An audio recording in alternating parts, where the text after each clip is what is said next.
Howdy, Merriam. It is 10 till 6 on this lovely June 22nd, 2026. We're at City Hall.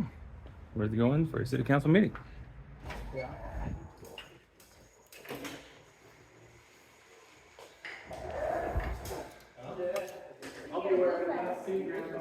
Congratulations. Thank you. Thanks, Billy. And your John. Here, John. Thank you. Thank you.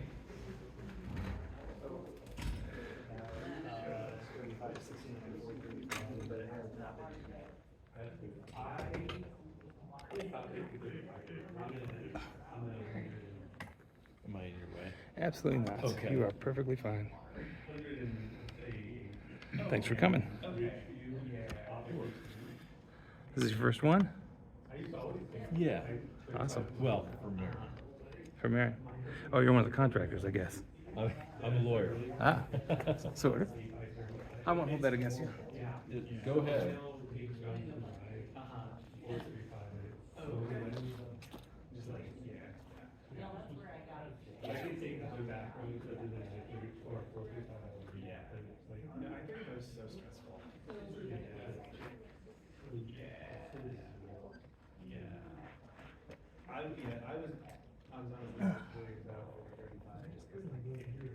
Do you have any insight on the constitutional amendment? Changing it from lawyer selection to voting? For the Supreme Court? Yeah. I don't know. Is this off the record? Well, I mean, every council meeting's on the record, but I don't know your name. No, I know that. I'm not gonna report it in like a tabloid or anything, I think it would be a bad idea. to have it for a popular vote. I do. I guess, obviously, it's the people's choice how they want their constitution set up, but you know, the federal system is set up so that those are appointed for the purpose of. So they can't change overnight, sort of thing. Correct. It's obviously there's still politics to choosing Supreme Court judges. Yeah, you know, there's It's the either an one thing appointment people- system or there's something, but at least it's not a system where they're constantly running for re-election like Congress is. Yeah. To keep their independence, so that they can make the choice they believe is the actual correct result under the law and the Constitution, and not worry about what will this do for my election chances. Yeah. A lot of people. And say I'm that. not saying that it's a perfect system by any means, Yeah. you know, that we have, but I think, If they were elected, do we know if it would be like all of them every 2 years, or is that yet to be decided? I think that's yet to be decided. I'm not an expert on this exact Yeah. proposal, but my understanding is it's really like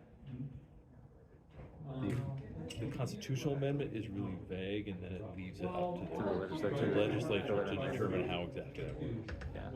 So that's just my 2 cents. Yeah, fair enough. I'm leaning towards voting yes, Yeah. but like if there's problems with the way we select judges, wouldn't the same problems apply to the executive and the legislature? People are afraid they're gonna buy the judges. I mean, like, all the politicians are bought, right? I mean, if true. buying happens, then Right. it's already happening in every other election.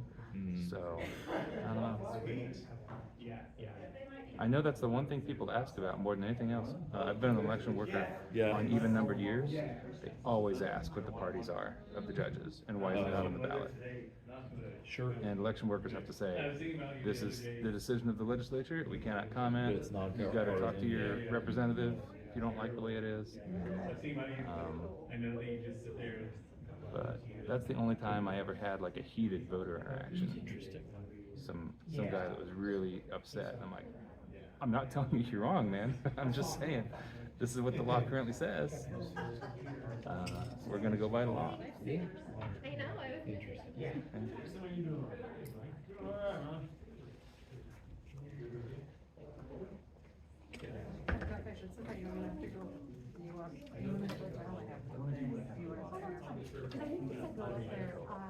I didn't know how to recognize you guys. I don't think it's upside down. I think that's like their Mike, nice to meet you. 3 items in a row. Good.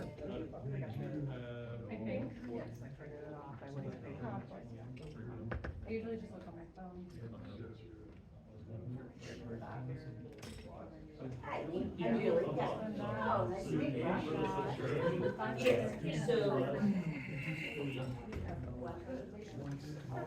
Yep, so I'm just watching it.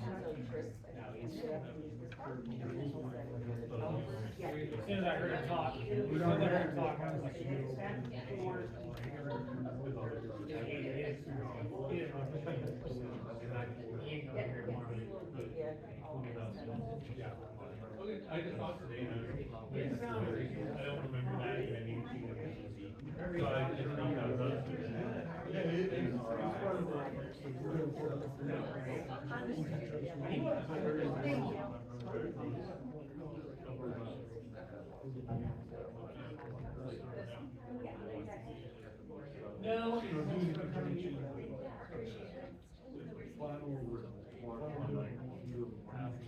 Really?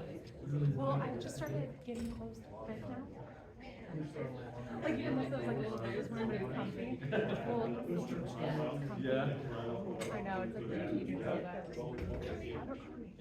Everything I wear is Abercrombie. Yeah. Thank you. I know, I didn't have like, going into summer.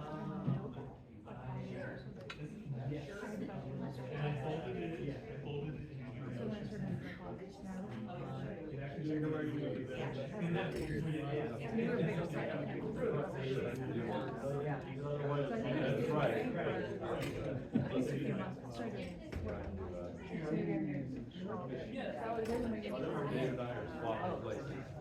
started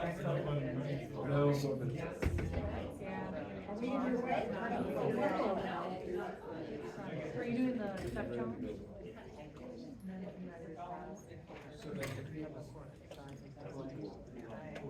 Yeah.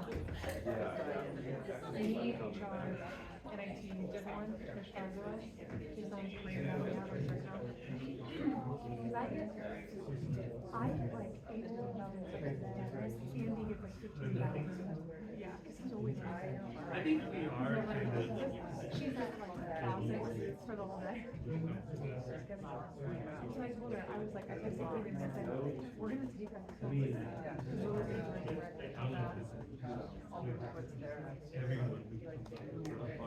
Getting back to audio, Saturday daylight time,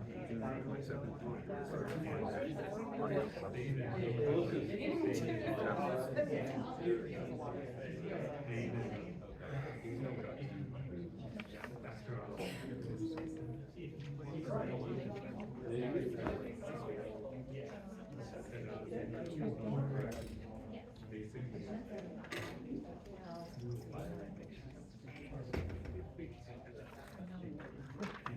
I'll be in Merriam. My birthday is Thursday.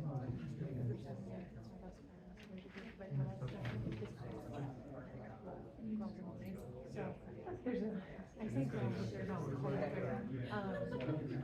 yeah, so yeah, I know this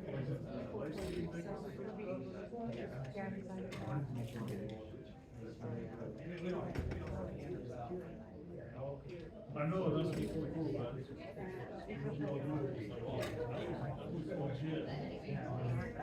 How we doing,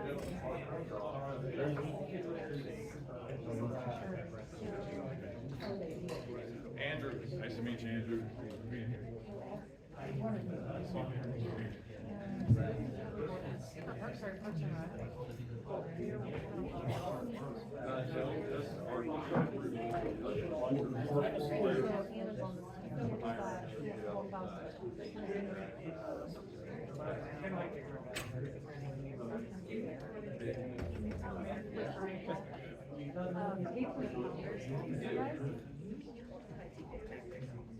A couple of the guys, I don't recognize any of their names. Yeah, that's all of our names.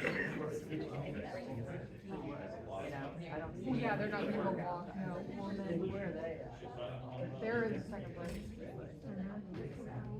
They've got such a bad thing on. And then, yeah, like one step, and then mine didn't register all of our business, but we're all high, so if we didn't have some sort of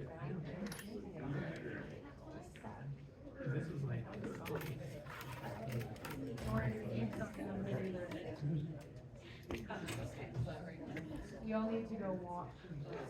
It should be seen in the corner and walk while. Yeah. Bring our check. Yeah, he's bringing this in. 21, and the rest of us have like over 6,000, 7,000. Okay, all right, so I'll Let me invite you. I got a couple slides about. You're coming away. It is kind of fun, I'm not gonna lie. Like, it looks kind of fun. And my son, I told her earlier, I was like, go for a walk, and she's like, no, I was like.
Okay, let's go ahead and call the next meeting order. If able, please stand for the pledge of allegiance.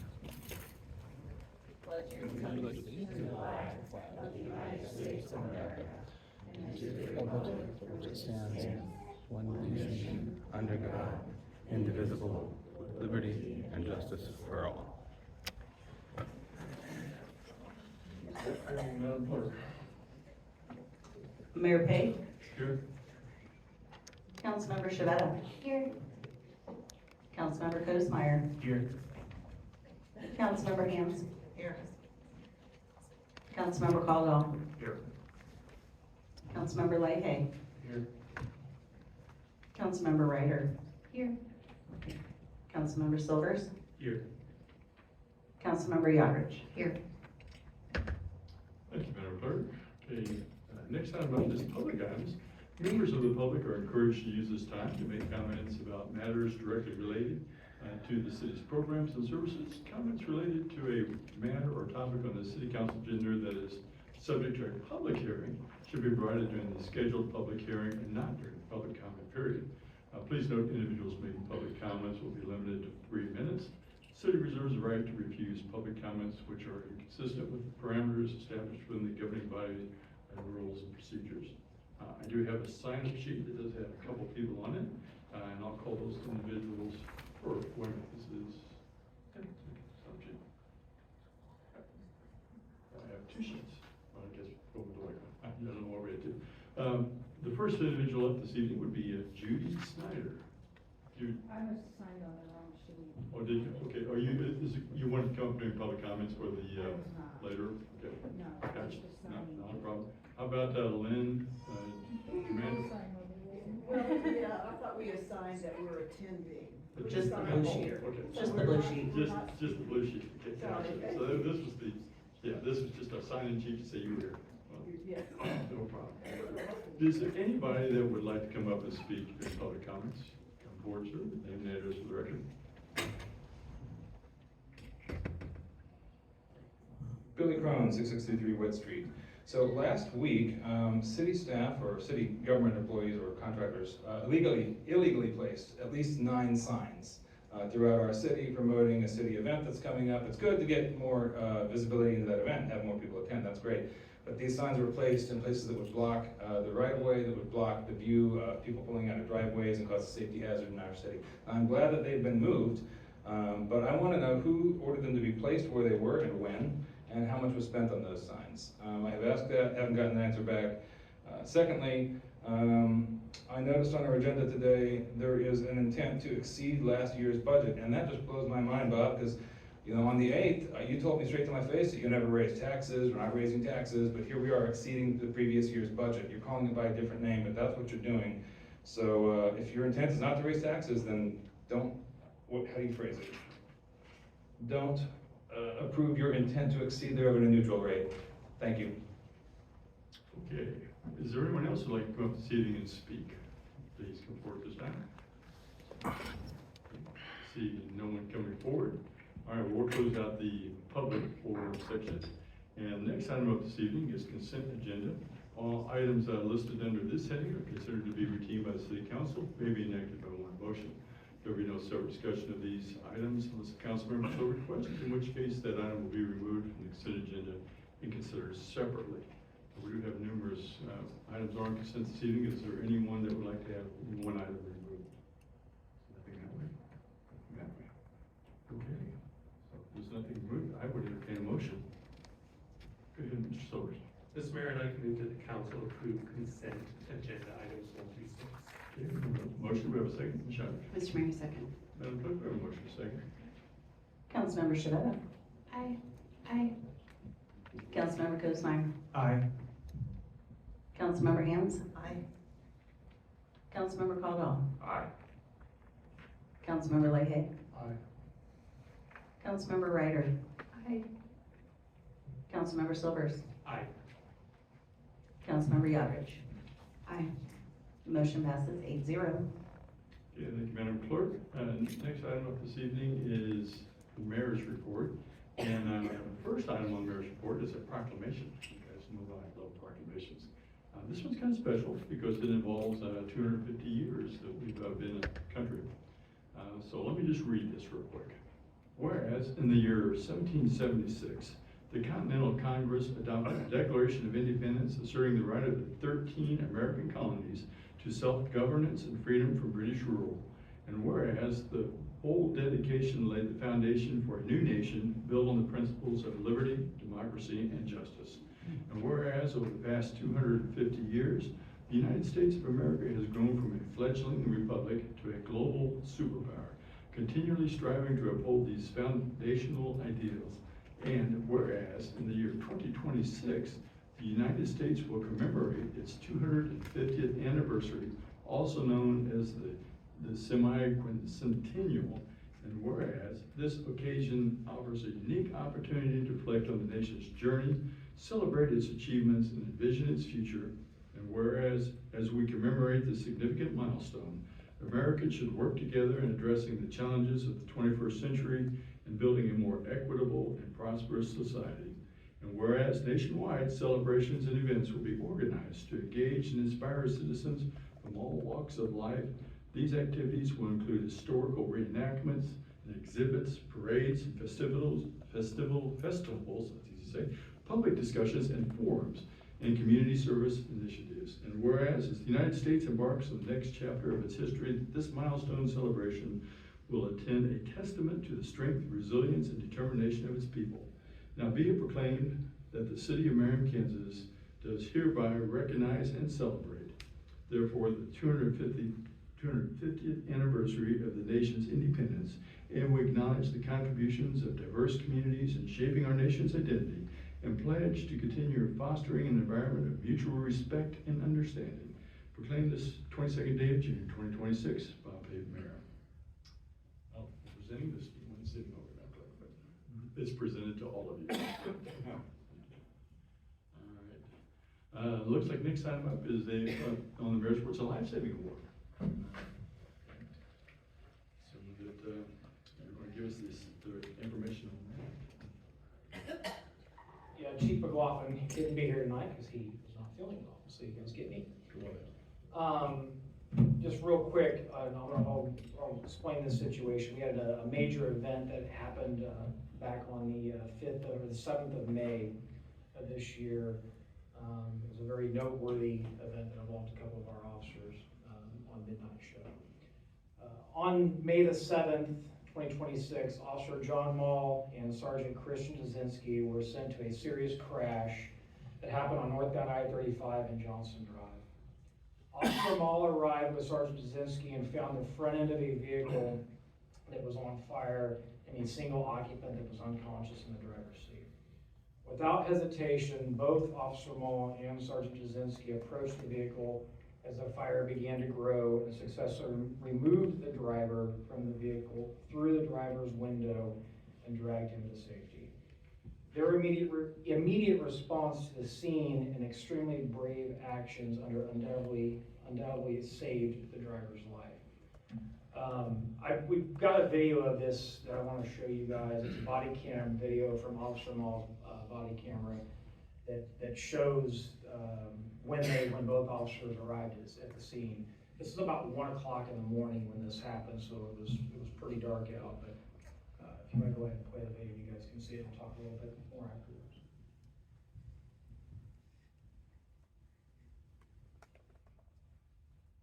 The sound will kick in just a second.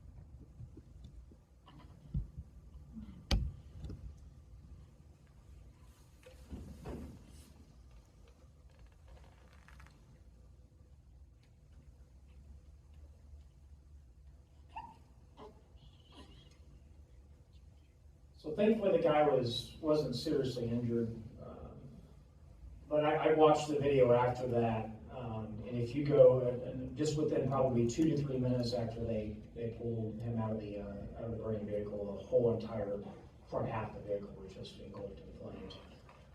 And the fire department got there very quickly as well, but as we all know, Mayor, it's, they're responding after the fact, and it takes them a few minutes, extra minutes longer to get there. Officer Mall and Sergeant Kaczynski didn't hesitate, got there in a very quick time, and both of them just jumped right into action. I'm full belief that they, if they wouldn't have been there, they wouldn't have been able to pull this guy out of the car. He probably wouldn't have made it. So what they did was extraordinary, in my opinion. So I've got a couple certificates to give to them on behalf of the chief. So Mayor, if you want to come down, and Sergeant Kaczynski and Officer Mall, come up here, please.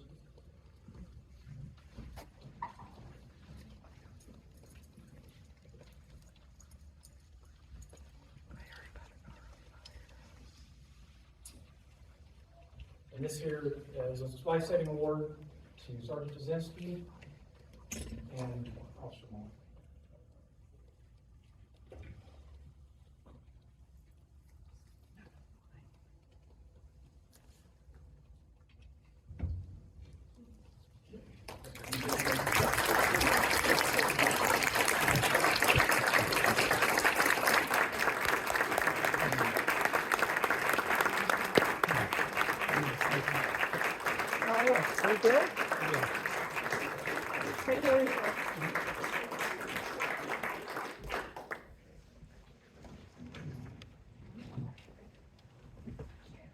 Let's go a whole career, not saving lives. Good job by the officers. Might be a firefighter job in their future. Okay. Well, all right. I'll let these people execute. Thank you for coming. Okay, I'll try to make this quick, but I also like to talk a little bit about what I and the council have been doing over the last couple of weeks. I attended the Johnson County and Wyandotte County Mayor's monthly dinner meeting. We were accompanied by several of our state legislators, both the House and Senate side. They gave us updates on what occurred at the state level. They shared how they voted and what was vetoed by the governor, and things that were in committee that never made it out of committee. So probably be coming back this next session. I and council member attended the Brown Memorial Park Friday Family Fun Night. I'd call it Party in the Park. Great food, fellowship, games, and music were had. Great turnout. There were so many people there that we ran out of hot dogs. I think it's important to recognize that we celebrated Juneteenth as a national holiday. We had flags flying at City Hall in recognition at the end of Celebrate. I and a council member attended Black Party in Ward 3. Big discussions occurred in regards to the 75th Street Bridge still being closed and the amount of traffic going through their neighborhood. They do appreciate the additional patrols, Major, about going over their department, over in their neighborhood south of the increased traffic that they're having, and the curtailing of speeding that you guys have been doing over there. That was mentioned, so I told them I'd pass it on. On the Councilmember 10-day Flags for Freedom meeting, we are ready for another great event. Coming up this week, that was things that had occurred, but I wanted to at least give some briefing on stuff that's coming up, because a lot of stuff happened this week. Merriam Business Appreciation Happy Hour at 30 Hop is on Wednesday, the 24th, at 4 p.m. On Thursday, the 25th, we will be marking the flag field at 8 a.m. down at the Farmers Market. Please come down and give us a hand if available. That Thursday evening at 6 p.m., we'll be hosting a public house for the public to ask questions and get answers and to give feedback about their vision for downtown Merriam. Some of the Downtown Vision Committee members may be present. Feel free to interact with them and directly share your thoughts. On Saturday, the 27th, we will be erecting the flags at the Farmers Market at 8 a.m. and we can use help with that event as well. The flags will be up until Monday, July 6th, and we can use help removing them at 5 p.m. that evening. Don't forget to attend the July 4th celebration at the Farmers Market at 2 p.m. There will be a patriotic band playing as we celebrate our country's 250th anniversary. That's what I had. Is there anything I missed from the council that I should have included that I missed? Thank you. Okay, well, I don't have anything else from the mayor's reports. I'll close out that and move on to the next item. And that would be I guess the first item up for the council is consider an approval of our development agreement. We've got Mr. Ingram at the podium. Thank you, Mayor.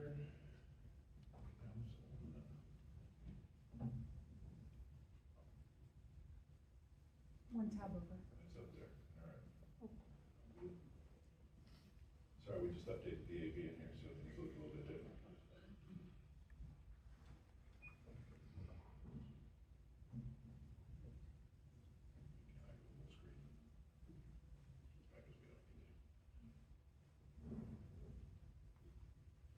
All right, thank you, Mayor, Council. Next item on your agenda is a pretty exciting opportunity for a public-private partnership for one of our key development areas, which is Merriam Town Center. As you are aware, we started these conversations with the ownership group in late 2023 when the council accepted and entered into a funding agreement to research the possibilities of creating this public-private partnership.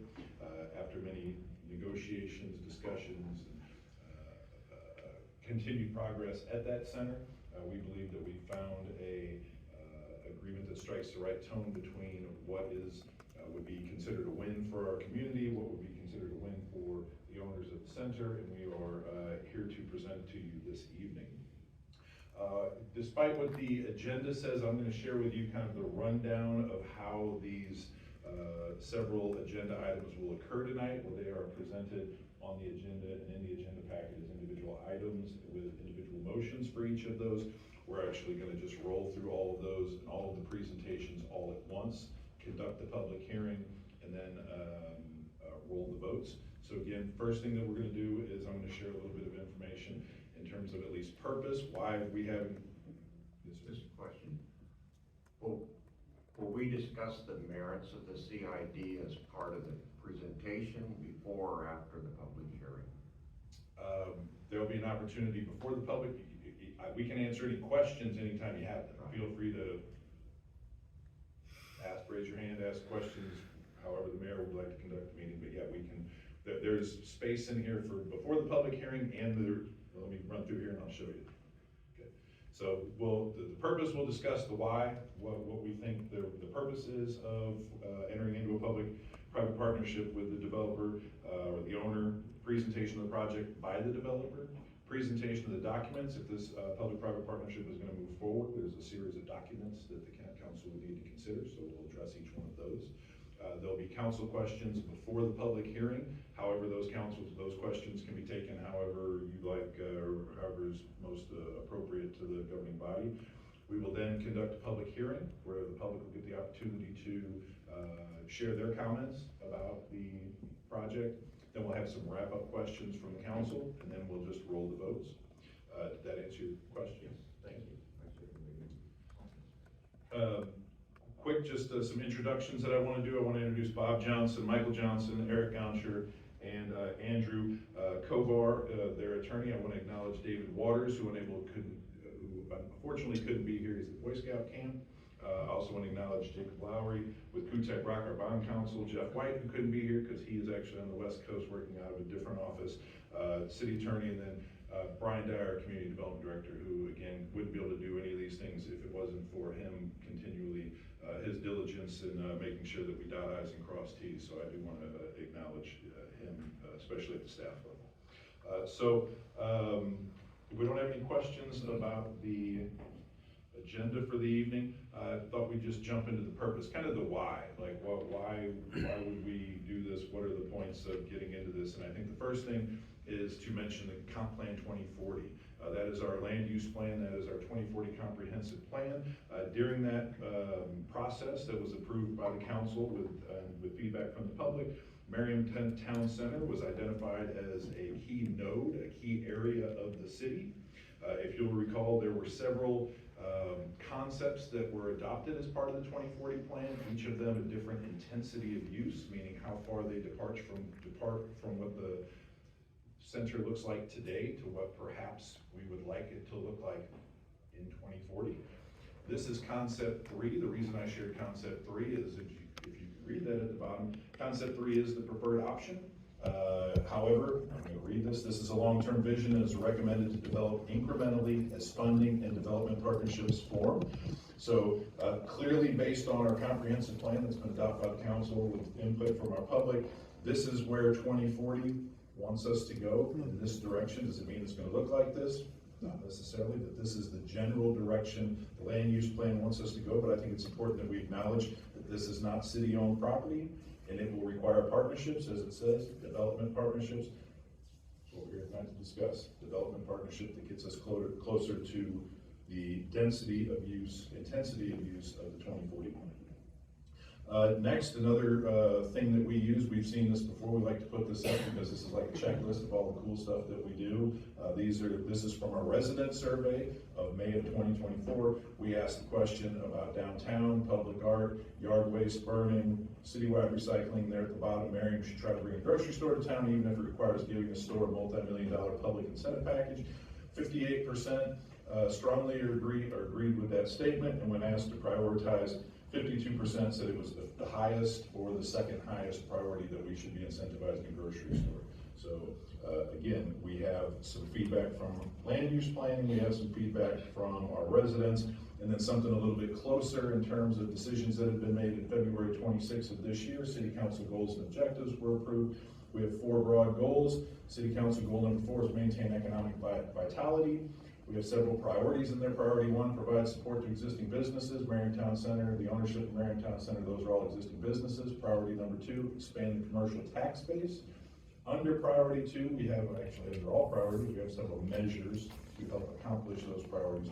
Measure B under priority 2 is utilize the incentive toolbox to support redevelopment in key areas of the city. We already discussed the key area of the city being Merriam Town Center. Incentive toolbox, we're here to talk about using that. And then priority 4, promote a diverse revenue structure and maintain adequate reserves. I'm sure we all are very appreciative, and because of our pull factor, appreciate and understand the value of our auto dealerships, but if gas goes to $6 a gallon, or they start inventing cars that fly or things like that, we don't have a dealership for it, it's gonna be important that we have a diversity of uses in our sales tax pool. So again, all of these are great reasons for why we are having this conversation. We think it's important to have the conversation in the public at the council level to discuss the merits of it. That being said, do you have any questions about the why, the purpose, any comments about that? Because if not, I'm going to introduce Bob Johnson, the president of R.H. Johnson, the owner of the center. Any questions, Mr. Eagle, before we turn it over to Mr. Johnson? What's your reason, Mr. Johnson?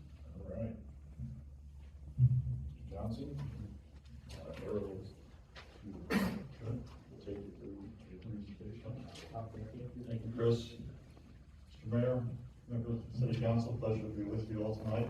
I would like to introduce Andrew Fuller, our attorney, and Mike Johnson, and Eric Notcher from our office. All 3 of us have been very busy the last 4 years working on the Merriam Town Center and trying to get to the point where we are tonight so we can continue our journey. And so as I mentioned, we purchased the center 4 years ago. At the point it was 23 years old, and so it'd be close to 27 now. And our goal is to improve the property, which would include upgrades to the existing buildings, add additional retail, upgrade the common areas, which is everything except the building, to include more customer-friendly, both customer-friendly tenants as well as amenities in the parking lot and green space, increase the green space. And finally, as Chris mentioned, add additional retailers to the center. And which we'll look at our master plan, which we've kind of been through. That is evolving all the time, and we're very confident that things will continue to improve here. I would say that since in the 4 years that we've been here, part of it's based right after COVID, but sales are up in almost every tenant in the center. There's always a few that are not going to keep up, but we've had some very nice increases, both from new as well as older tenants. And so we like the position it's in now, but now it's a time to make these additional improvements for the future, because the property is 26, 27 years old, and we want to stay on top of things and add these amenities in the future. The other thing was, I kind of forgot, increase the walkability of the center. We've got some plans to do that. Well, it'll take a little bit of time on that because we've got leases with 15 to 20 tenants in the center that have us adhering to a certain site plan, so we'll need to work through those. But we've done that before, it just takes time, and I think it's for the betterment of the entire project. So we appreciate Chris and his team and Brian, all the work that they've done on this, getting this to present to you tonight. We think it's a good document for both sides and allows us to continue our efforts to improve the property. We also think we've addressed, as Chris just mentioned on the survey, we are been working with a supermarket to come into the property, and we're proud to announce that we've signed a lease contingent on Community Improvement District participation with Aldi to locate in the center, and they're going to open a 24,000 square foot store, which is the biggest and newest, obviously newest, but also the biggest Aldi in the Kansas City metropolitan area. You've been in their new stores. We've opened one other one in the Northland, but there's been three, one in Overland Park, one up north at 29, that have opened in the last 2 years, and they really provide a great service, and meat department, produce department, as well as canned goods, box goods, and they're great operators and very strong financially. So we think it will fit in to the community. They're excited about it, and we're looking forward to getting them under construction as soon as we can complete the contingencies for their lease.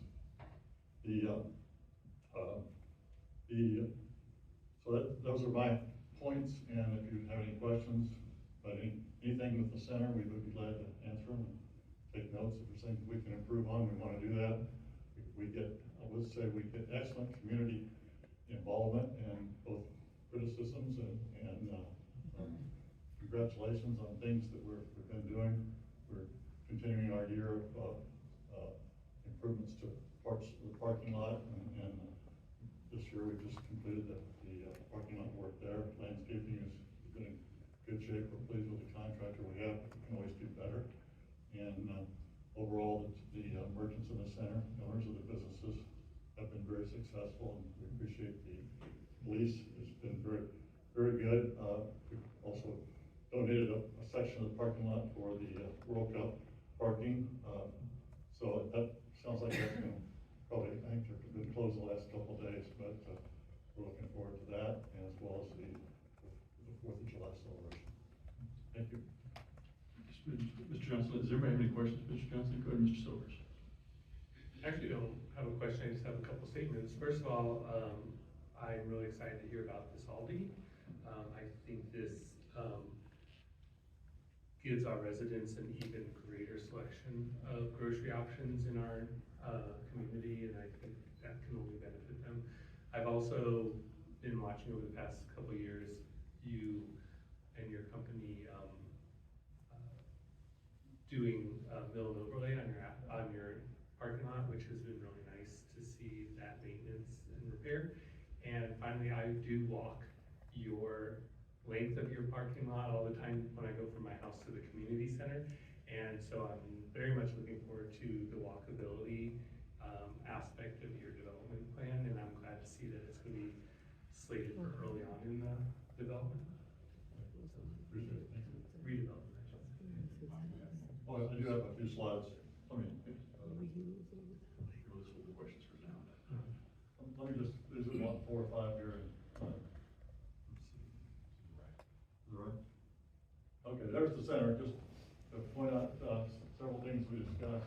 The center starting with Marshall on the south, going up to Centermark on the north. You can see there's 4, orange buildings, 2 in front of, Ross and PetSmart. Those are 2 10,000 square foot retail, areas that you never see people parking in those areas. There's an abundance of parking, like I mentioned before. Every one of our tenants has a site plan, which they have to adhere to, and we also have to adhere to the same site plan. So these things make, and unfortunately, the previous developer did not reserve that area for future buildings, so we've got to go back and get approvals for those 2. Then we have 2 more on the north, one just north of Dick's. There's some open land there. We've looked at a number of different retailers to go in there. We're still working. We'll get there with that when we want the right one to be there. That's about 25,000, 30,000 square foot. We probably could expand that a little bit more. So we've got some flexibility there. And then over on the Antioch side, see the orange building there, that's the future. We've got some, there's one area that we're proposing a possible charging station, electric charging station. We've got a couple other areas, and we're working on that project right now. Okay, we put this in here. This is the Aldi, proposed Aldi store, 24,000 square feet. The reason we're showing this to you is the extensive amount of rehabilitation and reconstruction has to be done to that building. The roof and the walls will stay, but almost everything else will be redone because you've got unique refrigeration, electrical, much more electrical than you would in a regular retail store.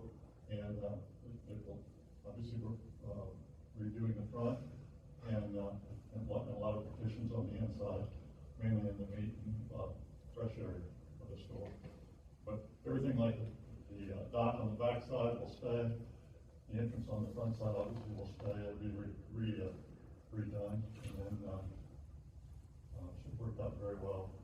We'll do a really good job with that. Next one is the transit. We've been working with Johnson County Transit on this, on and off. We really haven't gotten an indication because there's been some change in bus service and bus lines and so forth. So we hope to continue to work with them to have a climate protected, won't be climate controlled, but be climate protected, somewhat similar to this, depending on the number of riders and so forth. The next one is the charging stations. There's 4 or 5 vendors that we've been working with. I think we're down to 2 now. There's been a lot of, it was probably easier to do it 3 or 4 years ago when electric car sales were better, but still there's, you look around and we have a lot of other centers in the community that have either Tesla stations or independent stations. And so we're working with them right now. We're very confident we'll get something done there. The reason we like it in the shopping center, first of all, it serves a great purpose. Second of all, it takes 15 to 45 minutes to charge your car, so you're going to go shop. So that's our retailers love that, because if you start shopping, you're probably going to stay an hour. So that means they'll visit more than one store. This is one thing, we have a long, narrow shop piece of ground here, obviously. So I'd say 60 to 70% of our customers come in off of a Johnson Drive, and where you can't really even see the theater back there, you can barely see Dick's. In fact, I don't think you can. once you go up the hill, you can't. But what we found, that they call this wayfinding, I'm sure a lot of you are familiar with this, this is just an example. But we're gonna put 3 or 4 of these signs on the main, traffic way to kind of, remind people that there's a theater back there and, Dick's and small shops back there. We think it's been very effective in other properties where you've got a long, narrow piece of property. This is kind of, one of our, we have 3 different, tranches, I would say, for this whole project, 3 different phases. This is the 3rd one, is to go back and modify the exterior elevations. This is just an architectural sketch. We don't have anything yet because it's really not, this is the least important in our opinion, working with, our clients. It looks pretty good today, but it's gonna need, just the age of the center is gonna need some, freshening up and that's just kind of a first, sketch of what we anticipated. And then this is kind of a combination. The other thing we want, I mentioned the 2 buildings, the 10,000 square foot buildings, in front of Ross and, Bluff Discount Furniture. See on the right side, there's we'd like to have some casual dining in the center, such as that, but also, places where people can, benches and a park-like setting. That's kind of our goal there to achieve in the future. And that's part of phase 1, along with the supermarket. And then there's the picture from north looking south, in the background. So that's the plan.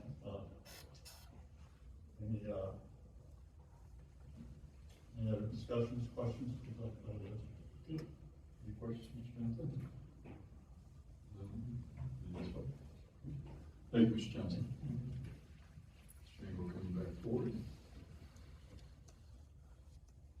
All right, the next item on our agenda rundown is the documents. In order to formalize this public-private partnership, should the council choose to do so, we have a series of documents that would need to be approved, so I'm going to run down each of those 4 documents. Happy to answer any questions as we go through them or to hold until the end. First document is the one that is probably the most important. It is the overriding document that spells out all of the obligations that the city has to the developer, and the developer has to the city, spells out the economics, all of the things that will hold each of us accountable to one another, and that is the development agreement. So summary of the redevelopment agreement, as was just shared with you, but a little bit different level of detail. Again, all of this is in your action form as well as in the contract. Project A is the grocery store. That is, per the development agreement, the only project that they are compelled to complete. All these other ones we are incentivizing them to do. So project A is grocery store. These are estimates. So the estimated budget that is within the agreement is $5.1 million. We need to start within 1 year and be completed within 3 years. Project A other, the second project, is about $8.7 million, and that is the improved circulation within the center, some green space, some additional landscape, connectivity, whether that be pedestrian or bike, some EV charging stations, as was shared before, a sign package that will be spread throughout the center, as well as potential transit stops. That is the second project. Again, I don't know if that's the order that the projects all get done in, but those are just, we've created a menu of projects for them to choose from, depending on the economics and what works best for them and their tenants. So this may not be the order that they get. Project B, main center improvements, was shared facade, new facade or updated facade, some tenant improvements, specifically around Dick's and that area. There's some updated Dick's concepts that they're perhaps investigating, some internal finishings also to recruit and retain tenants. And then the last 3 projects we just kind of put all together. That's project C1 through C3. That is your new out parcels. That's about, again, estimate $11.1 million. That is new construction, 1, 2, or 3 new out parcels, which would be new businesses in the center, new market, we would hope. Those Yeah, construction's gonna range from 14 to 20,000 square foot, and this is all estimates. But that is the project summary as outlined in the redevelopment agreement, those 6 projects. So how the economics work. This is, again, we're gonna assume that all these projects get done, so we can kind of, it's the easiest way to digest all of this. We're not proposing that they would all get done. They may run out of time. The economy may change, things like that, other than the grocery store. But this is how we would assume all of these projects are going to be done. Be approximately a $32 million project, with $25 million approximately being developer costs. Between 6.9, maybe $7 million would be reimbursed from the CIP. I'm sorry, from the CID if established. So CID would reimburse for documented project costs. If there are not projects that are completed, they don't get reimbursed. This is PAYGO, which we'll discuss a little bit later, the definition of PAYGO. But if the project doesn't get done, this is not just the money spigot that gets turned on. This is for the benefit of the district, not necessarily the developer. We're working with the developer to make these things happen to improve the district. So that is the economics of the dollars. Then there is industrial revenue bonds for a sales tax exemption, assuming that $32 million gets done and all of the materials would be sourced from Kansas. There'd be about a $3 million benefit of a sales tax exemption that they would not pay. So that is would be the economics of the project. You've got the developer's cash stack or bonding capacity, the city approving a CID, which would come from points of sale within the district, and then the industrial revenue bonds. I did want to talk a little bit about the percentages across all of the projects. Project A, grocery store. Project C, which is the out parcels. We have, as you can see, we've negotiated a 30% reimbursement rate on those. We believe that the grocery and the additional density meet what we shared earlier, are the needs, wants, desires of the community. So therefore, we have incentivized them heavily. Whereas the project A, other project B, we believe those are more kind of in the win category for the community and for the district, but really those benefits go more directly to the developer. So you can see that we've pretty much telegraphed by those percentages kind of what the level of importance is or the level of desirability to the community. Again, out parcels, grocery store, 30%, the internal circulation, sign package, sod. Again, needed, great, would upgrade the center, and we would love to see all those things occur, but we have negotiated those down to a lower rate. Any questions about the economics?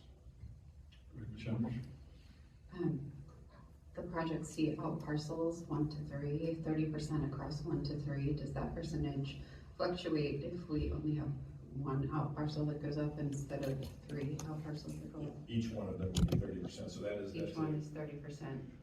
So it's more the dollar amount that would change.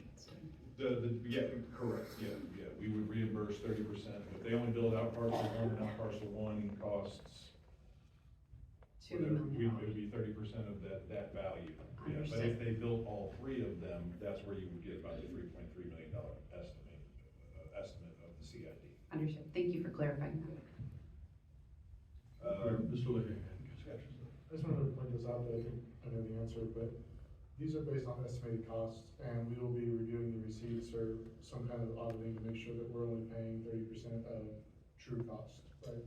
Correct, yeah. As part of the CID process, we'll get into that in a second, but yes, it's a reimbursement, it's a pay-go reimbursement. So only if funds are available and there are reimbursable costs that are spelled out within the development agreement as being allowable costs. Yes, civic involvement, as we do in all of our DAs per city policy, we ask that developers that we public-private partnership with be involved in the city and the things that make the city what it is, special.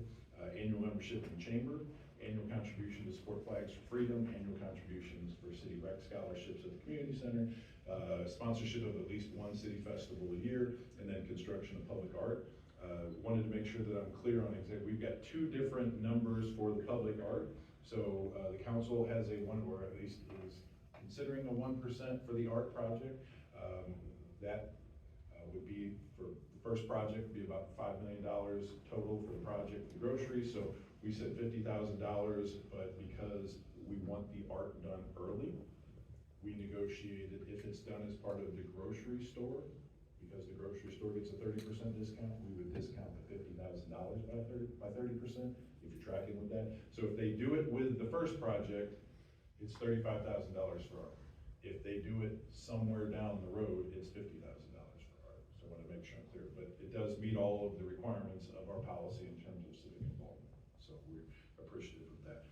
These annual contributions also have escalators in them each year. I think it's 2% each year. Again, we were talking about quite a horizon, timeline horizon. What $2,000 buys you in flags today, it may not buy you 15 years from now in flags. So we also negotiated some increases in those.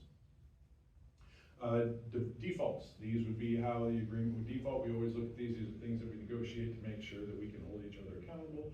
The owners must commence the grocery shop within 1 year of approval and substantially complete it within 3 years of approval. We doubt that it will take that long, but that is what we negotiated in the agreement. You never know what could happen. No CID reimbursement can occur until the grocery project is completed. So as they come in, they want to hand us receipts as the project is going along. Until it is completed, we will not reimburse anything. Does that include a covenant to open? It does not have a covenant to open. Unless they have a covenant to open. The city retains audit rights and reimbursement review authority, again, which we do with all of our incentive districts. Annual progress reports must be provided to the city, and the city can terminate the agreement or rescind the CID if project milestones are not met, meaning we've got 36 months from completion of this project to start the next one. If that doesn't happen, that milestone's not met, there's a default within the agreement if we don't come to some sort of common ground, perhaps that there's no reason, or they've made a choice. At some point in time, they could choose to say, hey, we're doing all we're going to do. The CID is not going, the juice isn't going to be worth the squeeze, as my predecessor used to say. So we're okay defaulting. If that's the case, we would pay off all of the reimbursables to that point that we would still, and then we would have a decision to shut the CID down. Any questions about the defaults? Last was just a development summary. We've got 6 potential projects. First one is a grocery store, about $32 million in total project cost. Again, these are estimates, $25 million in projected developer cost, about $7 million reimbursed with the CID, about 22%. When you blend all of those reimbursement rates, it's about 22% that the city would be picking up, assuming all of the projects are done. Most importantly, per city policy, we are not doing the CID on the grocery store, so no one that shops at the Aldi will pay the CID tax, although the district will generate CID to help with the construction and the build out of that grocery store. You will shop without CID additional costs at the grocery. And then IRBs, Kansas sales tax exemption on construction materials would have a value, again, with a full build out of approximately $3 million. That's your development summary. Then the last thing is your exhibits. We've got 3 exhibits that are in there, and you will notice when we get to the motion that the motion allows the city administrator to, that these are substantially complete, but they're drafts. We don't know, we might 10 years from now decide that there's a piece of information we want on one of these certificates, and as opposed to have to come back and get it reapproved, we may want to go, what color is the grocery store going to be? But all of the exhibits are in there. They are substantially complete. The 3 exhibits that we're referencing are the certificate of activation. That is how we measure the timelines. When we get a certificate of activation, when one is complete, we give a certificate of completion. That is how we hold the developer accountable to the timeline. And then we've got certificate of project cost. So again, what's in the packet is substantially complete. I can't imagine they're going to change, but we don't know what information we're going to want 5, 10, 15 years from now. So those are your exhibits. Any questions about the development agreement? Do we have language in there if they want to come back with a project D that's not clearly outlined and We do. I don't remember exactly what the language says, but there is an ability for us to negotiate something else. If there's a new concept that wasn't on the board that we wanted to add and target the CID funds for it. If I recall, we have to be mutually agreeable that it's something that we both Next is our community improvement district. So we have a document for an ordinance establishing a CID. So we wanted to just kind of take it up to the schoolhouse level here real quick. What's community improvement district? It's allowable by Kansas statute. It's an additional sales tax at a point of sale within the established district. And it reimburses, it's much more versatile than TIF. TIF just basically focuses on infrastructure.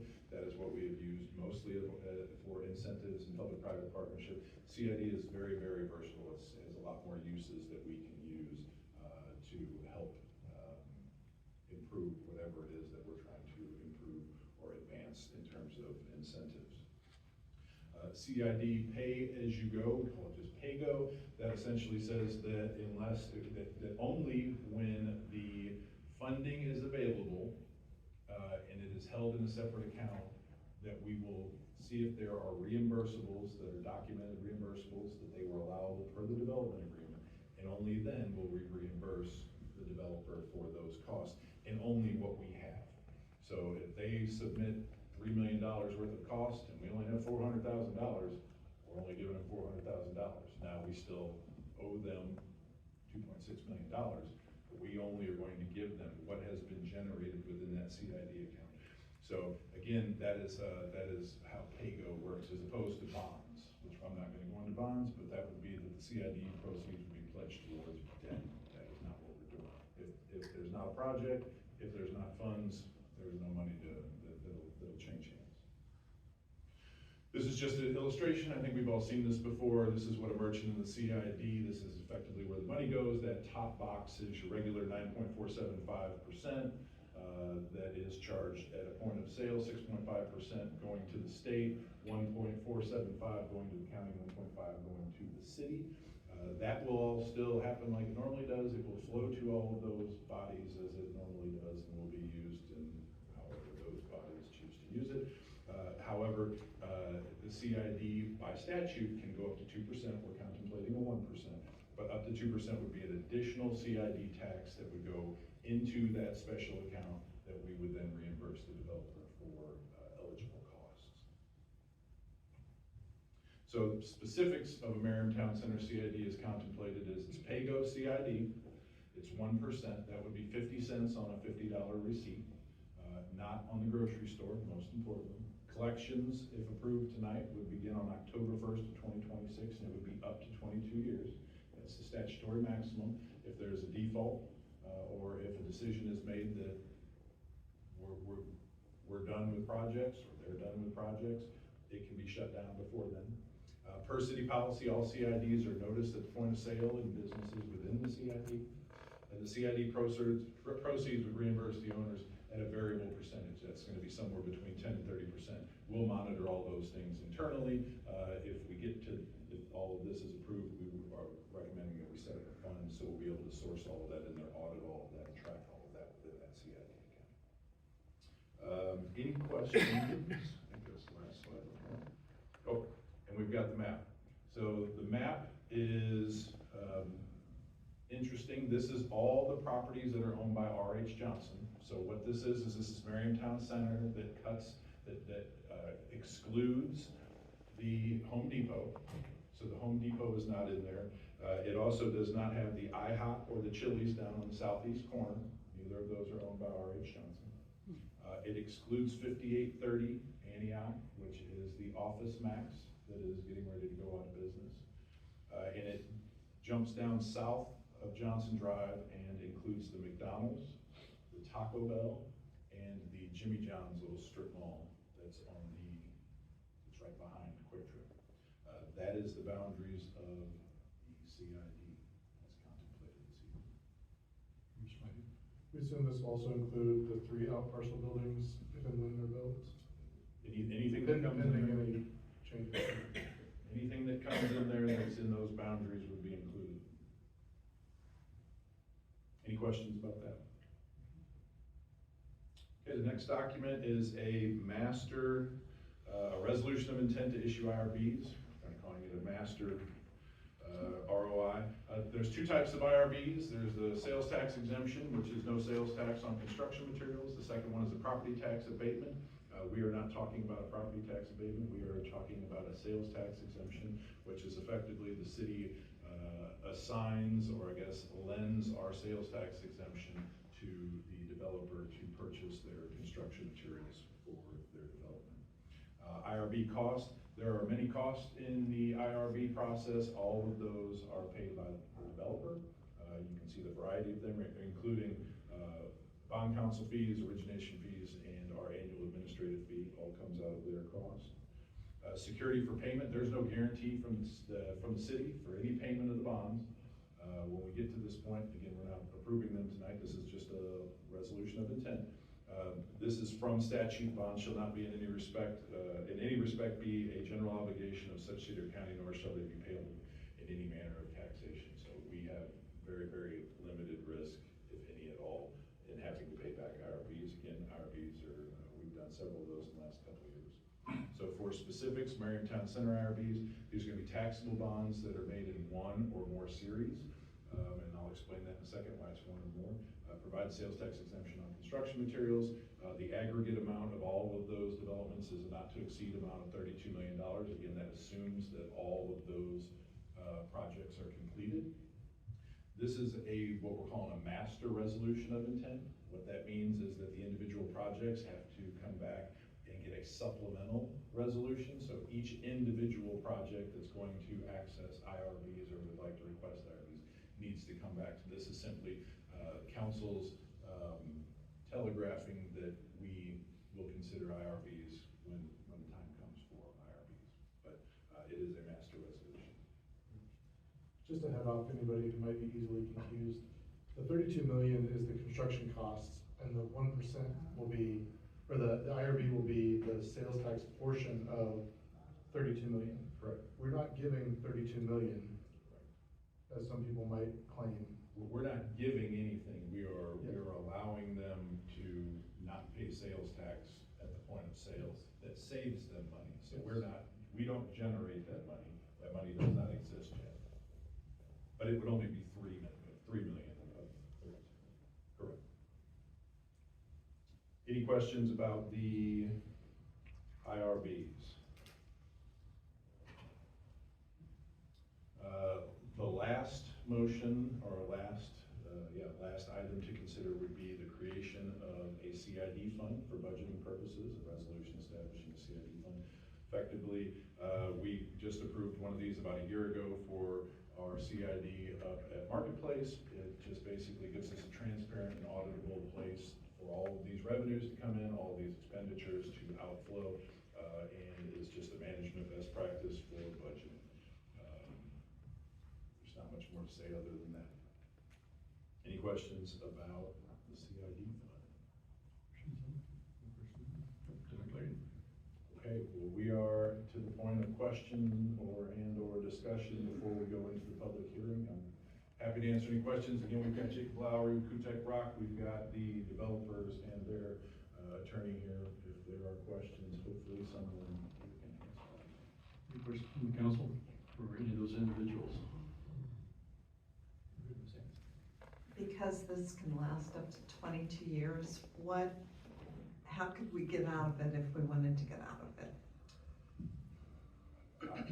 I would need a better definition of if we wanted to get out of it. If there's a default, the city would have the opportunity to either initiate some sort of city project or reimburse itself for a city project, or we could just shut the CID down effective when the developer has been paid off. But that is something that would come back to us to Yeah, the council would have, yes, determine. yeah, with default, we would have to come back to the council because we would have to calculate how much money is still owed the developer. We would have to calculate kind of the projections of how much money is being generated, so we could say, okay, hey, they've decided we've either default or they've decided, hey, we're good, we're done, no more. And we still owe them $1.5 million. It's generating $500,000 a year. We're gonna come back in probably 3 years and shut this thing down, but we are not adding any more projects because a default event has occurred. Okay, so there's no automatic. In 22 years, it'll shut down. Sure. Yeah, if you approve it for 22 years, it'll shut down then. Well, that would be the only way it would automatically shut down. We would need to shut it down if it's going to happen prior to then, and we would kind of, again, pace that out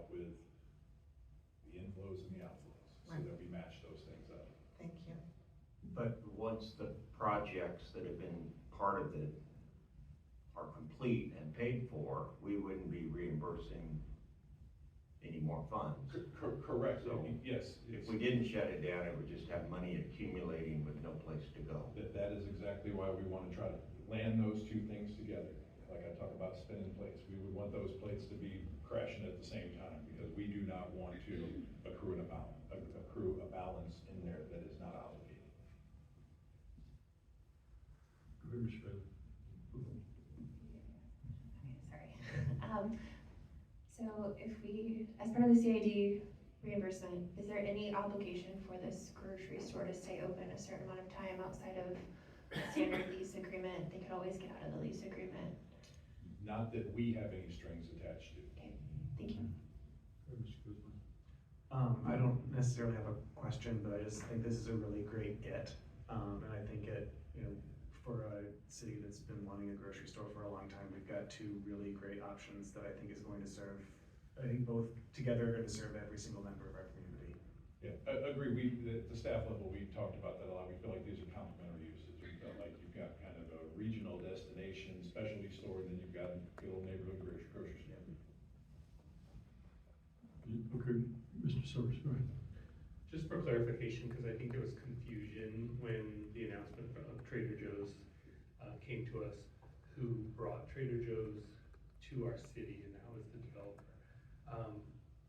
Based on council goals and discussions the city has had with this developer, I assume that the developer was the one who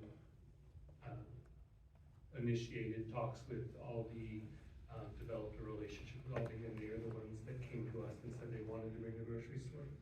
Yeah, we had shared with them that a grocery store was a community priority, but we didn't reach out to any specific one. That was a relationship that sounds like they opened several stores with Aldi already. But yes, they brought Aldi to us. Great, thank you, I appreciate it. But they recognized it was something that was a priority to the community. So again, I think we should acknowledge that also. Sorry, not to beat this to death, but also like that's something that I'm sure they've been working on since 2022 when they purchased this center. So I think that's awesome that, you know, we had some momentum and we're able to get two grocery stores hopefully within a year of each other, right? Like that's huge for our community, especially with being right off of the highway too. So, thanks. Any other questions, Mr. Hill? Okay, I see no other questions. So our next item is going to be our public hearing. So we will open the public hearing, take the public comment, and then we will close the public hearing, and I will answer questions. Be back then. Okay. Well, we will open the public hearing. Is there any individual out there that would like to come forward? Come forward, sir, your name and address for the record.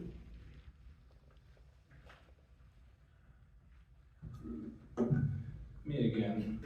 I'm speaking tonight to strongly oppose the creation of the Merriam Town Center Community Improvement District and this development agreement. Through the standard commercial grant, R.H. Johnson already has the ability to fund the development of their own private property. What we are looking at tonight is classic corporate welfare, but it is also a direct reflection of who funds our local leadership. According to public campaign finance records, the benefactor of tonight's proposed giveaway, Merriam Center 1, LLC, aka R.H. Johnson, who owns and operates Merriam Town Center, happens to be the mayor's second largest campaign sponsor, accounting for 16% of Bob's total contributions. It's also troubling that Merriam Town Center was the first district in our city to bring warrantless flock brand spy cameras to our city, journaling the movement of every innocent person to drive through there, and systemically and eagerly making that data available to ICE, also without a court order. This is a deeply concerning pattern. Mayor Pape's absolute largest campaign sponsor, Drake Development, which funded 40% of his recent campaign, walked away with $100 million in publicly funded benefits for MGS during Bob's first term, and now it appears to be Merriam Center 1's turn to collect. True economic stability does not mean using public-backed 1% CID sales taxes and IRB tax evasion to subsidize the basic business upgrades of your top political donors, Bob. Our independent local small businesses grow without multi-million-dollar giveaways of tax money in historic downtown Merriam. I urge this council to stop filtering public revenue into corporate pockets. Look closely at these campaign connections and vote no on this agreement. Thank you. And also thank you, Stacy, for pointing out that just like with Trader Joe's, there's no protection against Aldi closing shop a year later and Bob's donor keeping the tax money. Thank you. Is there anyone else who'd like to come forward at this time? Okay, I see no one else coming forward to the podium. Mr. Engel, do you want to wrap this up? Close out the meeting? All right, I'll close out the meeting and then we'll have Mr. Engel finish with final comments. All right, thank you, Mayor. Real quick, close out the public hearing. Correction, I would mean the public meeting, not the public hearing. Excuse me, public hearing, not the public meeting. Thank you. Thank you for the correction, sir. This is the last opportunity for questions before we roll the votes, or council discussion, if I can help. Any other questions for Mr. Engel? Go ahead, Mr. Lane. Not a question, Mr. Caldwell. it's a comment. We're basically renovating buildings with a CID that were built with a TIF. That seems like a little much to me. I question how much this is going to be as an investment for the city. You know, when the end of the incentive period is here, with the exception of the new construction of the buildings, what will we have in our tax base? We'll have a 20-some-year-old renovated shop, or now a 40-year-old, but 20 years since the last renovations. You know, we set a really high bar for creating the CID district, and I'm not sure this one gets there. The other concern is there's some risk involved here. Do we know the market will support 2 grocery stores? You know, we're incentivizing a second grocery store when the first one we created incentives for hasn't even opened yet. So that doesn't seem prudent to me. So those are my concerns. Any other questions for Mr. Engel or concerns you'd like to address at this time? Okay. I see none, I guess, Mr. Engel. So I guess we will move forward with motions. If there are no other questions for the votes, we will roll the votes. Your first vote will be approval of the development agreement. To approve this agreement, says that the terms of the development agreement are agreeable to the council. Okay. I entertain a motion for that. Go ahead, Ms. Sanders. Before I do the motion, is it Merriam Center 1? Yes. That's how it's pronounced.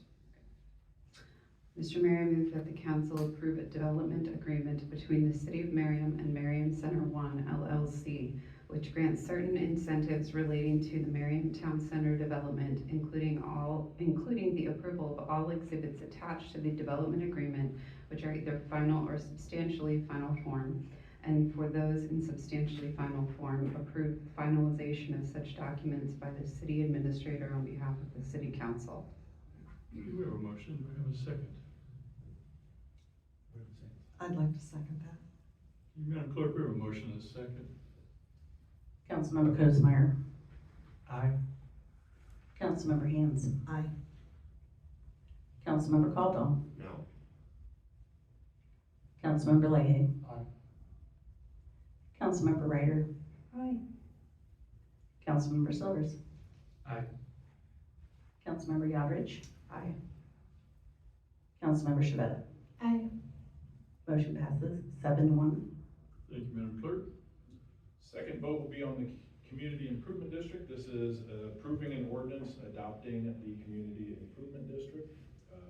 Staff is recommending that you waive the customary first reading of the ordinance. So there will be 2 votes. First vote will be to waive the first reading.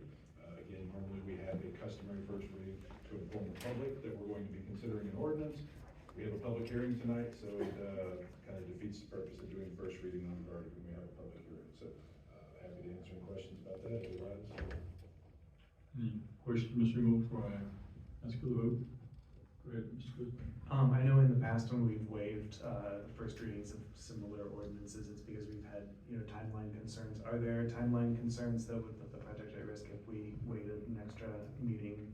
well, if we don't approve this one, then we don't go to the next. Right. Yeah. So I mean, the point of waiving them is so we can approve them all in one evening. I mean, I can't speak for if there's development delay, but it's what we can approve the package all at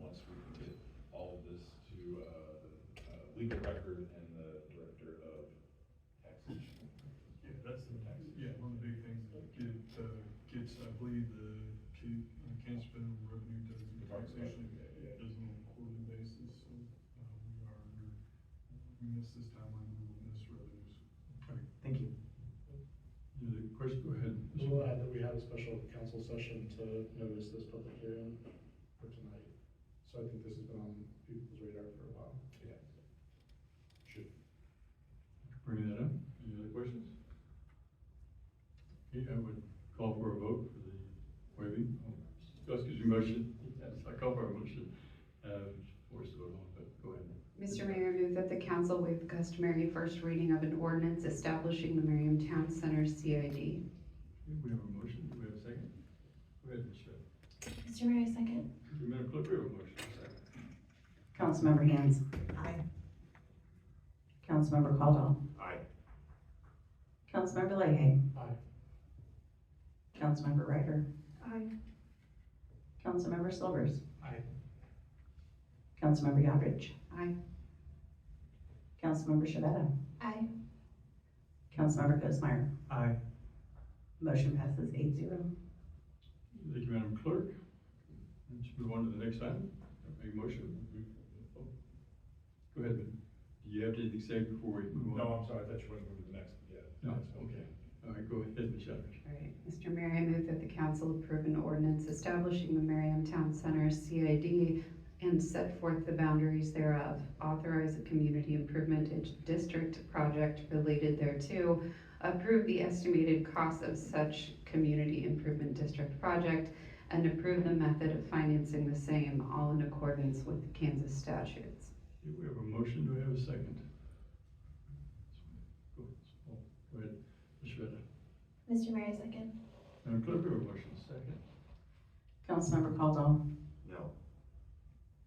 Councilmember Leahy. Aye. Councilmember Ryder. Aye. Councilmember Silvers. Aye. Councilmember Yodridge. Aye. Councilmember Shavetta. Aye. Councilmember Cosmeyer. Aye. Councilmember Hans. Aye. Motion passes 7-1. Thank you, Madam Clerk. Okay, Mr. Engel, you mention anything on this one? Next item is industrial revenue bonds. Okay, we're ready to move on. I would entertain a motion, Ms. Shedd. Mr. Mayor, I move that the council approve a resolution of intent to issue federally taxable private activity revenue bonds, industrial revenue bonds, in one or more series in the maximum aggregate principal amount of not to exceed $32 million. Okay, we have a motion. Do I have a second? Ms. Shedd. Mr. Mayor, second. Madam Clerk, we have a motion. Second. Councilmember Leahy. Aye. Councilmember Ryder. Aye. Councilmember Silvers. Aye. Councilmember Yodridge. Aye. Councilmember Shavetta. Aye. Councilmember Cosmeyer. Aye. Councilmember Hans. Aye. Councilmember Caldwell. Aye. Motion passes 8-0. Thank you, Madam Clerk. You want to keep rolling? New CID fund. Okay, I entertain a motion with the CID fund. Mr. Mayor, I move that the council approve a resolution establishing a new CID fund. Okay, we have a motion. We have a second. Ms. Shedd. Mr. Mayor, second. Ms. Shavetta. Shavetta. Also, Ms. Oh, gosh, I'm just struggling to see Ms. Shedd. I did get your name after you started before me last time, so yeah. Ms. Shedd, second that, please. Mr. Mayor, second. Thank you. Madam Clerk, we have a motion. Second. Councilmember Ryder. Aye. Councilmember Silvers. Aye. Councilmember Yodridge. Aye. Councilmember Shavetta. Aye. Councilmember Cosmeyer. Aye. Councilmember Hans. Aye. Councilmember Caldwell. Aye. Councilmember Leahy. Aye. Motion passes 8-0. Thank you, Madam Clerk. Okay, next item up, I entertain a motion. Ms. Shedd. Mr. Mayor, I move that the council, no, wait, we're done. We're done. Yeah. Semantic, no, Next steps. next steps. Mr. Mayor, I put next steps. No, hold up. Mr. Engel, please go forward. Next steps, tomorrow we'll send the ordinance to the Kansas Director of Taxation. June 30th, the CID ordinance will be published in the legal record. Then we'll record the ordinance with the Johnson County Register of Deeds. CID sales tax collections will be on the first. Date to be determined on when the next supplemental resolution of intent on the RVs, just it's going to depend on where they're at when they decide to proceed and if they want to use them on that particular project. These are your next steps. Happy to answer any final questions for vacate the project. Any final questions? Oh, you go ahead. Sorry, I have one more question. What's the timeline on the grocery store?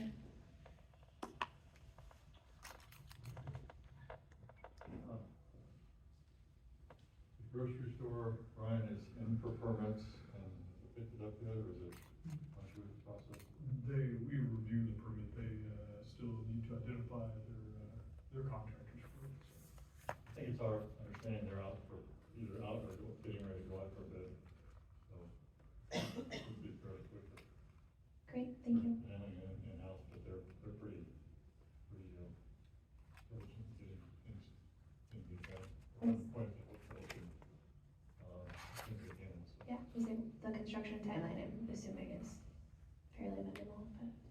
Yeah, that's to be determined, I Right. guess, because They I have a didn't have contractor. yet, but I'd say, Mhm. I think you're right. Okay, thank you. Can I make a comment on that really quick?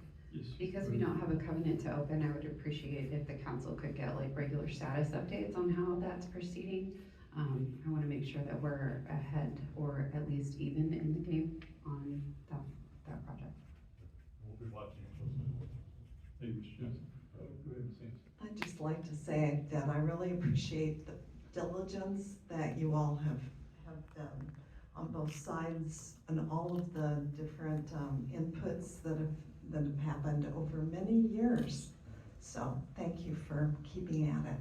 But, we're glad to be here and we're really glad about the property and we're continuing to work hard. Yeah, thank you, Mr. Johnson. Okay. Hey, Mr. Merriam, please handle the next one. Thank you.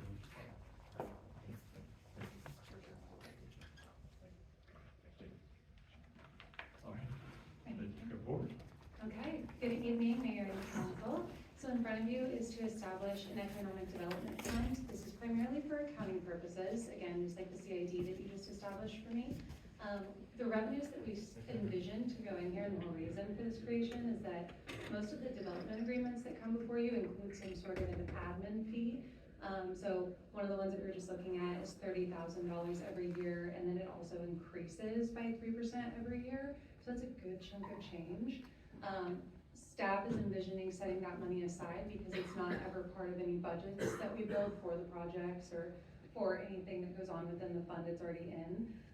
So we could set aside that money for you to potentially do whatever you'd like once it gets built up to a substantial amount. It could be economic development related. There would be no major stipulations on this fund. It would be called economic development just because that's where the funds are coming from.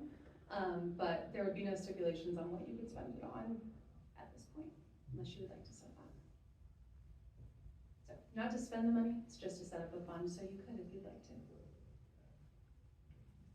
And Questions for Rick? yes, so earlier discussion I had with Mr. Engel, this is not a funded fund.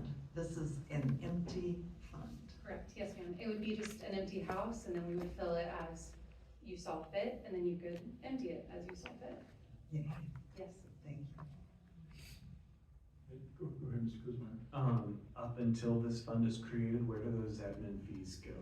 They're currently sitting in your TIF B fund, or CIP, all right now are in TIF B, but they could be in either depending on what the development agreement, where it's housed. So they're mixed in with a lot of money right now. Any other questions? See none. Well, entertain a motion for them, Chandra. Okay, now we can do this. Mr. Mayor, I move that the council approve a resolution establishing a new economic development fund. We have a motion, we have a second. Sure. Mr. Mayor, second. Madam Clerk, we have a motion second. Councilmember Silvers, Aye. Councilmember Yodridge, Aye. Councilmember Shavetta, Aye. Councilmember Cosmeyer, Aye. Councilmember Haynes, Aye. Councilmember Caldwell, Aye. Councilmember Leahy, Aye. Councilmember Ryder. Aye. Motion passes 8-0. Okay, thank you, Madam Clerk. Looks like we've got you up for the next one as well. Go ahead. Yes, so it's my pleasure to present the 2027 proposed budget for you this evening. We're going to walk through an overview of what's actually in the proposal, and then we'll talk about the mill levy that we would need in order to achieve that. The purpose of tonight, the state says that you must set your intention, now that we have our revenue neutral rate back from the county, with whether or not you want to go with that number or you want to exceed it. It is not you voting with what you actually want to do, it's just what your intent is, so we can call a public hearing. So we'll do that at the end. If you have any questions at any point, please feel free to stop me and we'll go from at the end. So before even going into the budget, we had a few major pressures on us, different things we had to meet. The first couple up there are that we had two major losses in revenue to the general fund. The first one being the courthouse sales tax, which expired. We only budgeted $380,000 in revenue each year. That usually achieved a little over $400,000. So that was an automatic loss for 2027. And then we also lost the JAG grant. These funds may potentially be there, but right now the grant itself is uncertain. So it's not that we, the city, lost it, it's that the grant may not be funded moving forward. That is what funds part of our co-responder program. So in order to keep the co-responder program going, we would lose that $35,000 and supplement it with another piece of revenue. And I think I know what JAG means, but where does that money come from? It comes from the state. That it may not come from? What? It's federal. You know what JAG stands for? Justice. I don't know exactly what it stands. I'm so sorry, I've only never seen JAG. I can get that to you though. It's Yes, fine. I please. just want to make sure we all know it's federal. Yes. And will you copy the council when you? Happy to do that. Thank Yes. you. We specifically use it for our co-responder program though. This is also an election year. Another major thing we'll go over later is just that the transient guest tax revenues are not keeping up with expenditures, so we had to make some adjustments for that. And then personnel is set at our typical, that is brought to you every year, so it's about 5% for cost of living and merit adjustments, and then we budget 8% for health insurance. We believe it might be slightly under that, but we won't know for sure until September. Go ahead, Ms. Lynn. Real quick on the transient guest tax fund, is that trending back up to catch up to where we expected it to have been? Not where I expected it to be. It's about half of what we budgeted, but it is trending slightly back up. Unfortunately, that at least the one hotel that I'm aware of is still not paying. So I've just adjusted my expectations and we're now meeting them, so. Thanks.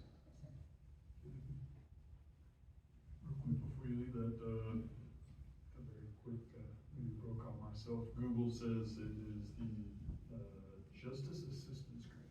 Justice Assistance Grant. It is a federal Thank grant. you. Yes, it's from the feds and then the state gives us the money, so. And I'm just surprised that we haven't also noted in here that the fluctuating energy costs, but I would think that would be causing a little bit of consternation as well. Slight, yes, not as substantial of like a new program. I try to really focus on like the major shifts versus just inflation or the economy, yes.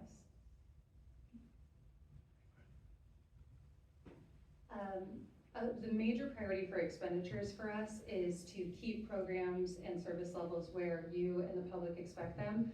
But then we also always try and hit whatever council goals we can. So these are all of the ones that had been brought to my attention or brought to other staff's attention that we were able to put into the budget. One of the largest ones was that the property tax rebate grant has been really utilized this past year in 2026. So we did increase that just to cover it, to inflate as people seem to be using that grant.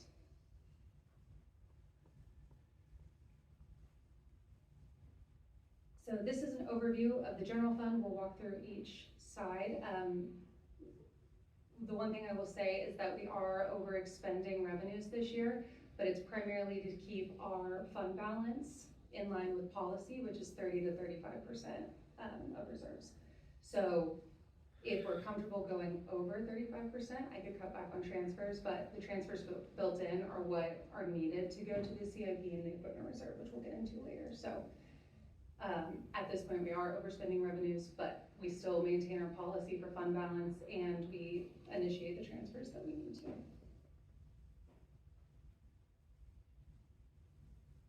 So here is a more detailed breakdown of those revenues. You will see that we have that sales and use tax. This is where the courthouse tax is coming out of, so that's why we have a major hit there.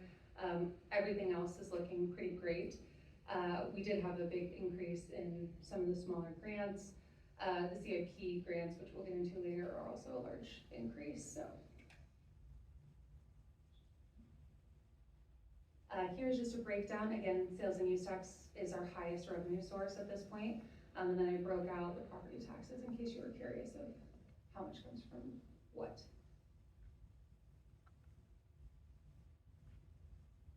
Okay, the one thing I want to point out from here, the 2025 numbers are unaudited. They came in primarily the community center, which is going to be there in pink, and the other section, which is going to be like your franchise fees, your court, or no, sorry, not franchise fees, sorry, your court and other small different revenue sources are all grouped into orange. That especially came in higher than budgeted. So this graph looks a little skewed, and it's because 26 and 27 are budget, they are not projected. So I anticipate that 26 will be slightly higher once we start to get closer to projected and actuals. So we're not trending down or lateral, it's just the difference in an actual versus a budget, a conservative budget.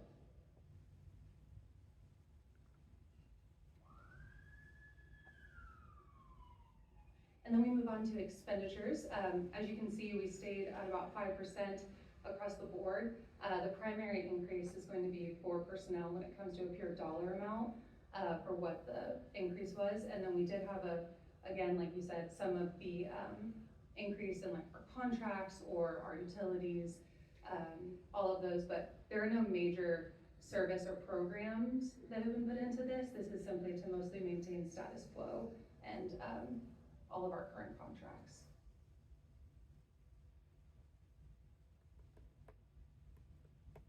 Okay, so moving on to another fund. This is our bond and interest fund, where this is just what we pay our debt out of.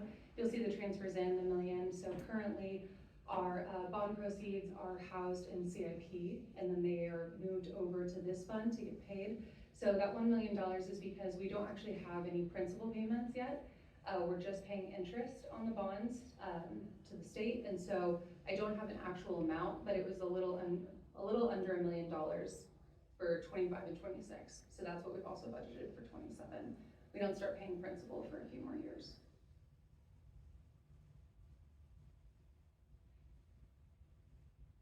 So transient guest tax is one that we should talk about. You will see that for your expenditures, they went down by about $250,000. This is because we had to match revenues. The fund was bleeding a little bit. If you look at the actuals, the revenues versus the expenditures for 2025, that is where if we did not make a shift with our expenses, we were going to start seeing that every year unless we have a new hotel come in. 2025, the one hotel that I've talked with you about did not pay for the entire year. I do not foresee them paying in the future, even with the state working with them. So my revenue assumptions are that they are not there and that no one is there. It's just a conservative approach. We would like to think that someone would come in if they were to leave, or that they would start paying eventually, but it got us into a little bit of a kerfuffle for 2025 to have the different budget than what actually brought in. Unfortunately, we did not know this for the 2026 budget because this was a year ago. So for 2027 budget, like I said, we are seeing a little bit more transient guest tax coming in as people seem to be paying what they're supposed to be paying after we've had the state kind of talk with all of them. So that did increase, but everything else stays pretty similar. What we had to do for expenses is move out some of your personnel. So the only personnel that remains in here is going to be the Visitors Bureau personnel. We also had Parks and Rec event staff in here. And then we had half of the communications team, one person in here. So that was helping with those events. So those were moved out and they were moved to the general fund. That was a pretty substantial hit to the general fund. As you can see, it's about that $250,000. So that was again another pressure that the general fund had to take. But for us to maintain the current event that everyone is used to, those are put on and funded for out of the transient guest tax fund. We still had to keep those personnel. We just had to shift them. Yes, ma'am. Can you explain how one of the hotels can just not pay? Yes, so this is something that we have talked about. It's because we are not the administrators on it. So the way the state of Kansas is set up It's different than Missouri. The state is the administrator, they're the ones that collect the money and then they distribute it. So we're not even allowed to go after the hotel for not paying. It's not technically our money, the state has to do it. Then I guess maybe my question is more for the state on how they're actually collecting that money. They didn't even, they assumed the hotel had closed down and they didn't even know that they were missing the revenue. Oh, Yes, until we made them aware of it. So now they have talked to and they're looking at all of our hotels. okay. So, And our local representatives are aware that that's going to, okay. I would also add that hotel has never paid property tax since they acquired the since they property, acquired it in 2023. which we also made the county aware They of. haven't paid property tax or transient guest tax. They Is paid this a- $0. They've collected it on our behalf and haven't paid it. A larger conversation we need to have in the future, maybe about this then? Because we've gone after, not gone after, but we've had larger discussions about not providing incentives and things like that for people who don't pay their property taxes. Or LLCs that don't pay their property taxes. Yes. Yeah, we were trying to let the state finish through with their process, because I already have letters from the county on their process is complete, saying they haven't paid property tax. So I was trying to let the state kind of work through their process and get something formally in writing before coming to you, but we can start that whenever you would like. I don't know how long the state will take at this point. Okay. It would be nice to just have like a summary of the information in this situation and what's going on, for the council, I think. Yes, happy to. Mr. Silvers? So I think you clarified in my first question, but you said that they didn't pay for the first 6 months of this year. Are they paying now? No. Or they're not paying now? I'm so sorry, they have not paid since 2024. Very good. Yes, sir. Also, my next question is, does the city of Merriam issue their business license? Yes, that's something we've been working with council on to figure out. We believe council has the ability to revoke that. It just says that you need letters from the state and the county saying that they're delinquent, essentially. And so that's why I was waiting to get that. But we think you could probably move forward with just the property tax one. So it would just be what council's comfortable with. We were trying to do due process and really hit the ordinance, so that you would feel comfortable. But if we can all get you all the information and you guys can make that decision. Thank you. Okay. Yes. Go ahead. So at this time, the transient guest tax is balanced, making those changes. My hope would be that they would start paying, whether state intervention or if a new owner purchases it and they choose to be compliant. And then we could look at transferring those expenses back in, take some off of the general fund, but. Equipment reserve is funded by general fund transfers, so this is one of those that I told you, we transfer in every year along with CIP.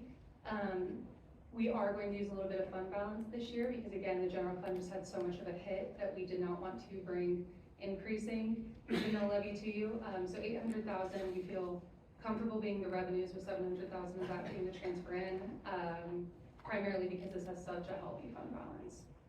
And then next year we'll look at fully funding again.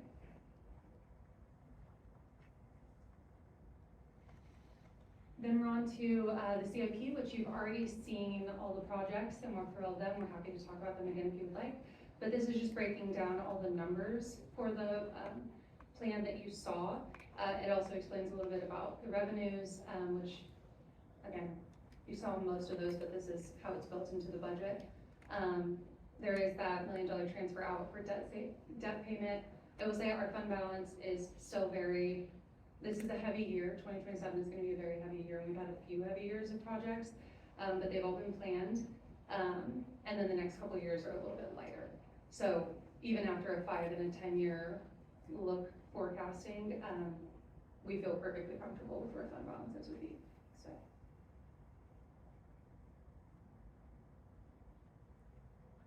Then this is your TIP B fund that you asked where those admin fees sit. This is currently where they are. So you'll see that 30,000 in 2025.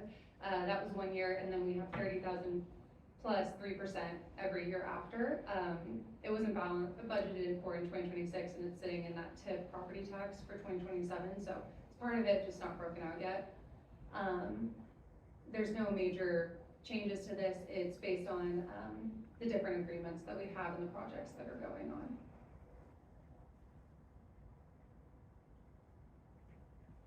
So that is all of the budget presentation piece that I have. Now we'll move into what the property tax rate needs to be in order to achieve that. In my opinion, if you would like to do a different number, it's totally your prerogative, and again, you don't need to vote on a specific mill rate tonight. So this is just some terminology, just a refresher. As some people may wonder how the property taxes are calculated, this is based on the average market value. It shows you the calculation. So for the average home in Merriam, the property tax per month is going to be about $84. Here in a little bit, we'll talk about the revenue neutral rate. If we were to go with that rate, it would be $81. So it's a difference of about $3 on the average home if you were to go with revenue neutral over our current and our proposed mill rate of 26.412. For the general public, this is where their property taxes go. Merriam receives about 24% of what they pay on their bill.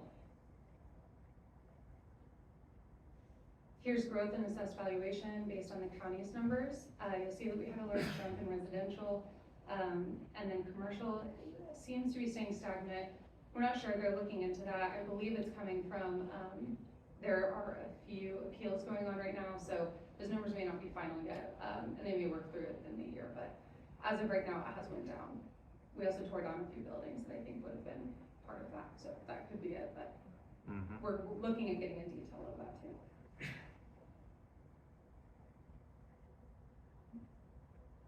So here's that revenue neutral rate. In your packet was also the sheet from the county. It's their formal way of telling us what the revenue neutral rate is. It's all these numbers essentially broken out into like a complicated form that they fill out. But the revenue neutral rate would be 25.445 mils. The way we get to that is by, it's basically the exact same amount of property tax revenue as the current year that we're in. The difference is that $300,000 amount. So if the difference from the revenue neutral rate to the proposed rate is $300,000. I will say that if council wanted to go with the revenue neutral rate, which is your prerogative, we would be looking at either, because we've had so many other pressures on the general fund this year, we would be looking at either cutting services or lowering again those transfers to the other funds which rely on the transfers. So potentially a hit to equipment that we need to replace, or potentially a hit to CIP projects in the future. So just something to keep in mind, but obviously it's your prerogative, and that $300,000 would be the difference in revenue. We're aware that it's a council goal, which is why we lowered it by over a quarter last year. Unfortunately, it's not staff's recommendation for this year just because of those pressures I talked about. I definitely think it's something that was staff's goal as well, to lower it as much as possible, but we already reduced. We went line by line this year, which is what I did as well last year since it was my first year, but line by line, and had a meeting with every department trying to figure out where we could cut. And so what's in front of you is already very conservative, and it's already pulled back by every department. So I, at this time, would not feel comfortable going any lower, but and you might wonder how our rate compares. So this is the proposed in the budget. All of these numbers are going to be for 2026, except for the 2027 proposed by us, just because we're kind of ahead of the game. Most cities haven't even started doing this meeting just yet. So once we have official 2027 numbers, all the cities are having these discussions and figuring out what their intent and what their mill rate might look like. We can bring you back the 2027 one as well. And I will say, if we were to go with the revenue neutral rate at this current time, our status amongst our peers would not change. We would stay in the same position. So what is next? So like I said, state statute requires you to say what your intent is. This is so that we can publish the public hearing. So you have two options according to them. You can either say you're not going to exceed the revenue neutral rate, which again we would lose about $300,000, which we can figure out and bring you options. The second option, which is the one that staff is recommending, is going to be to exceed the revenue neutral rate. It would not be increasing the mill rate, it would just be increasing the amount of revenue we receive from it. So if you were to go staff recommendation, you would go with the second bunch. I would have a full budget summary ready for you in about a month, potentially sooner. And then we would have our public hearing as required towards the end of August. And that is where you would decide the actual mill rate based on the full packet that I gave you. If you choose to, right now, say you're not going to exceed the revenue neutral rate, you cannot then exceed it later. So it's important to understand that just by saying our intent is to exceed, you can still go with the revenue neutral rate or lower later, but you can't do the opposite. That is all I have. Happy to answer any questions. Questions for Martha? Okay, Silvers. I don't have a question, the last part of your presentation was a word to me, because I am just dumbfounded and appalled that the state didn't notice that this business was not paying their taxes. And how it affects us as a city and the residents in our city. I just had to say that, I think it's a complete shame. Yes, yeah, once we realized it, we also asked, our representative came in person, and met with me and then introduced herself to the rest of the staff, and she's meeting with they're looking now at every hotel, just because they apparently don't do that routinely. So, would that be Representative Owsley or Representative Petty or Representative, which one? This one is on the, operations side, so our representative, like, Okay, within their team. that makes more Yes. sense. Okay. Yeah, sorry, not like a representative elected. Okay, Yes, sorry. thank you. Any other questions for Martha? Are we expecting to receive those back taxes? Or rather, I guess that's, who knows, If but they pay. potentially we could receive those back taxes. Yeah, my That might experience make is that they don't typically pay them. Okay. Yeah, so. So, but what would ultimately happen if there's enforcement action, whether it's on transient guest or on property taxes, is effectively they place a lien on the property, and then when it turns over, that's when you get your revenues, if it turns over. Sorry to make this all about transient guest tax. But the hotels in question have collected those taxes in our name and are just pocketing it right now. It's on the bottom of the statement that every guest receives, yes. And they're still doing business. Tuesday. I like the idea of revoking their certificate of occupancy and shutting them down. Personally. Cool. I will bring that, we'll send you everything I have. Can we do that, Mr. Davis? I'd say that, but. But yeah, it's Yeah, I hard, mean, but we it's- need to follow up on this. Like we pulled their business license Yes. and did what we do. I mean, they clearly are thumbing their nose at paying their taxes. I mean, we can cite them in municipal court. What good's that gonna do? We're gonna pay that either. Well, if we pull their business license, they can't get revenue anymore, right? They have to shut They're just down. gonna keep Keep on. doing business. We don't have a SWAT team where we're gonna go in and, You're right, we don't. I mean. There's still time to put it in the budget. That's not what's We gonna don't even have a happen. dog crew. No, I'm kidding. Okay. But we'll bring you, we have already done all the research, so I'm happy to share it. We were just waiting, the ordinance says that you need, proof that they are in bad standing with, other entities, and so I was trying to get all the proof that you would need to move forward before we brought it to you, but we'll get it to you anyways.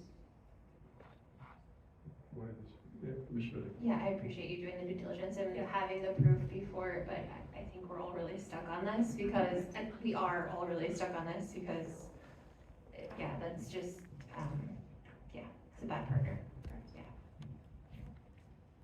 Go ahead, Mr.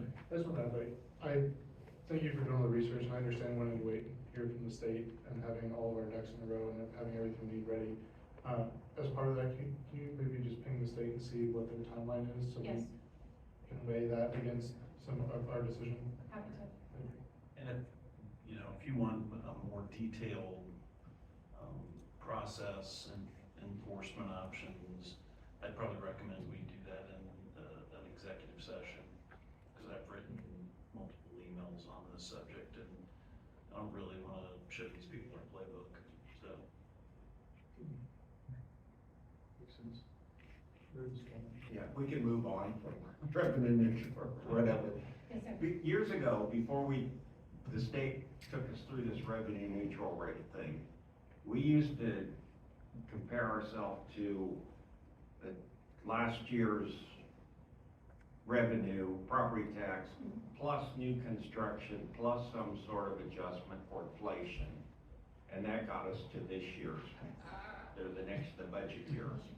And you've already done that. Well, I heard that you have asked in recent years. Thank you. Bruce is good for 2 questions a year that we all know are coming. Just in case. This one and diversity in law enforcement. I wasn't gonna say I'll get back with you. I wasn't gonna say I'll get back with you. I wanted to have it, just in case you were curious, it would be higher. Okay, now you have to tell me if this is good or bad. Yes, so this is bad, so I'll walk you through it. I have copies if anyone in the public would like to see it. So the revenue neutral rate is what you just said, it's the revenue generated. Then we did the new construction, which comes from the county's number.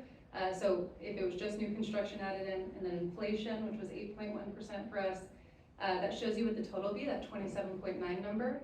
So that is what our mill rate would be with that calculation, compared to what I'm proposing, which is the 26.412, so it would actually be higher. So that would tell me that we are managing to some increased rate that's less than inflation. Correct, by almost $500,000. Thank you.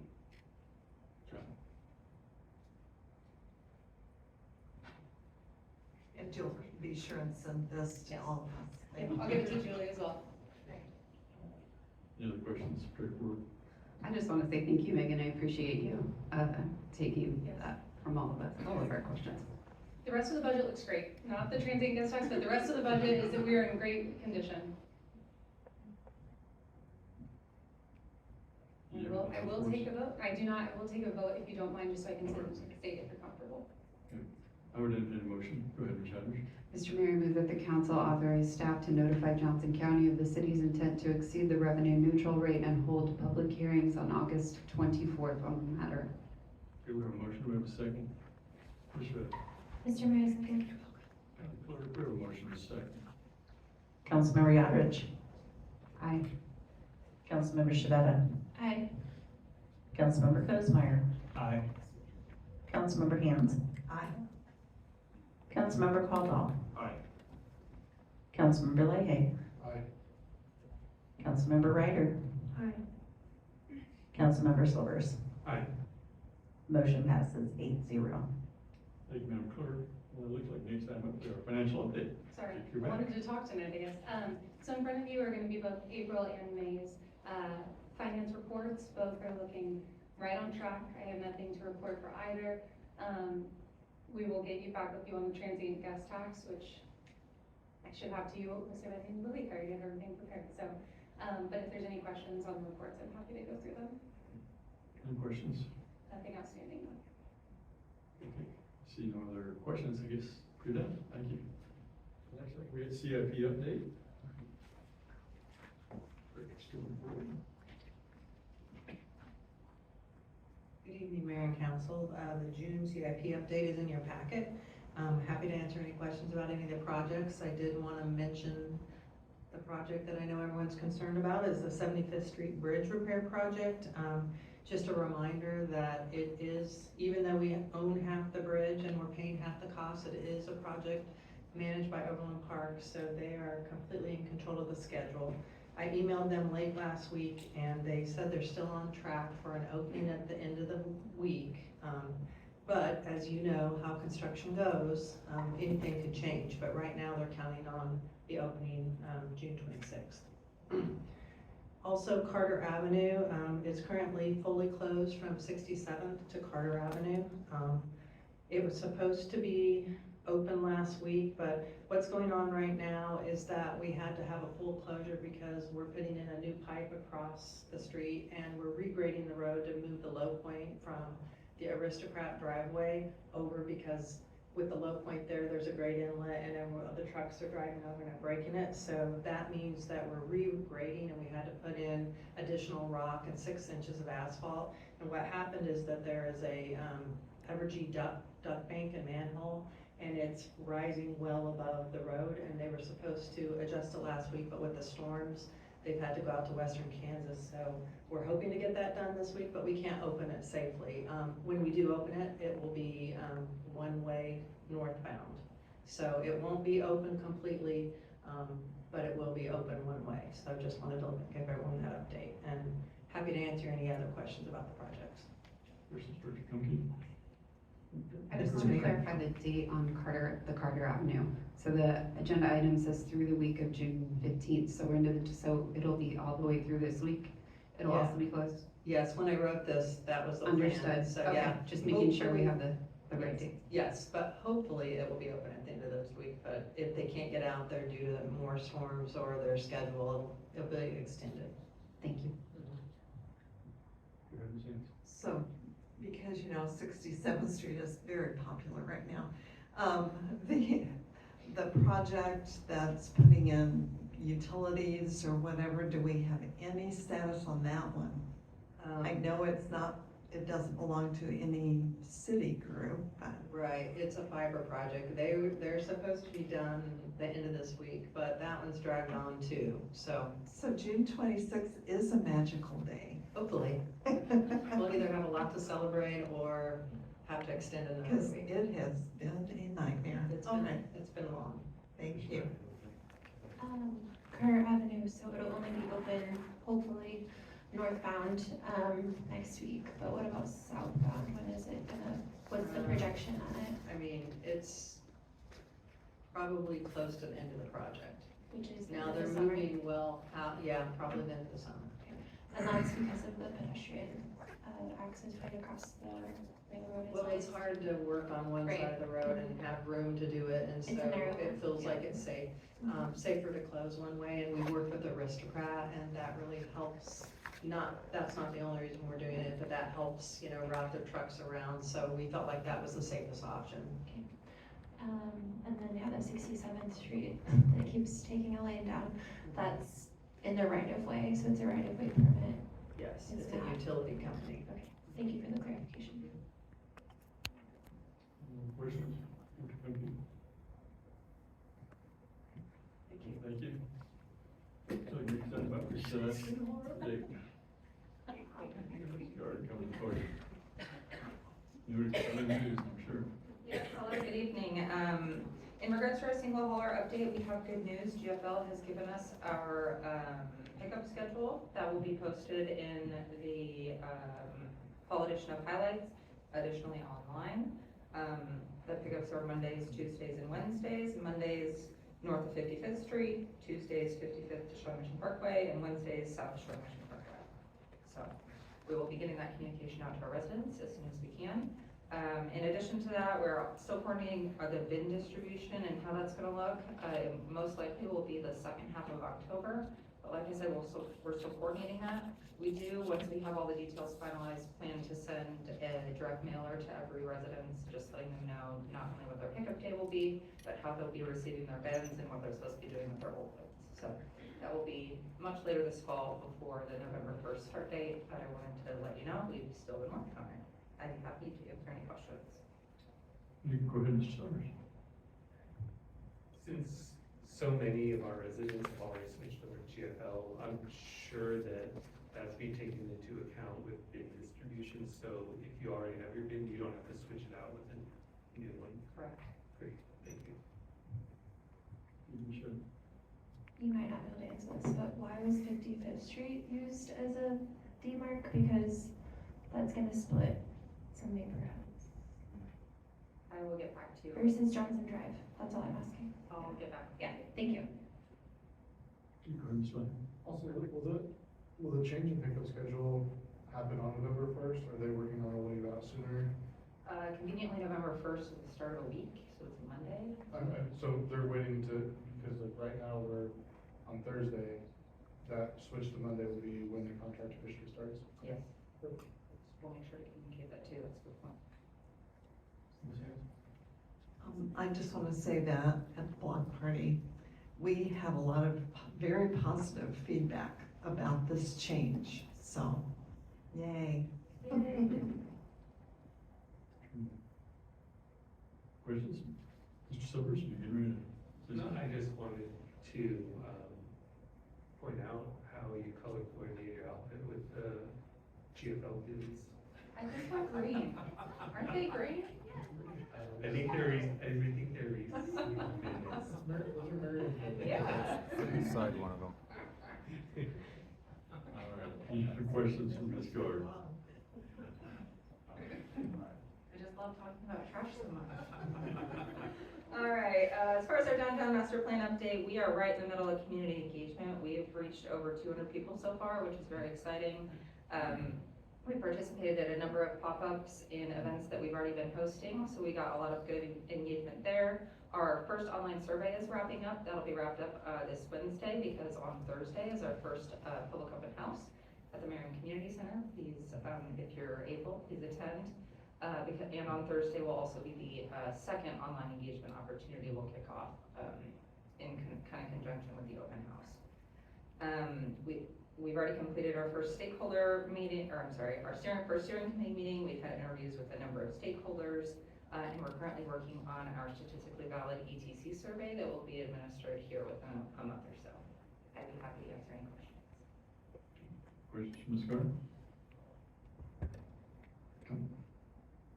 Does it see that? Thank you. All right, well, informational items was planning commission minutes were in our packet. Unless somebody has any particular questions for Director Dyer. Well, Mr. Ringo, anything from staff? I don't have anything, but I'm happy to answer any questions.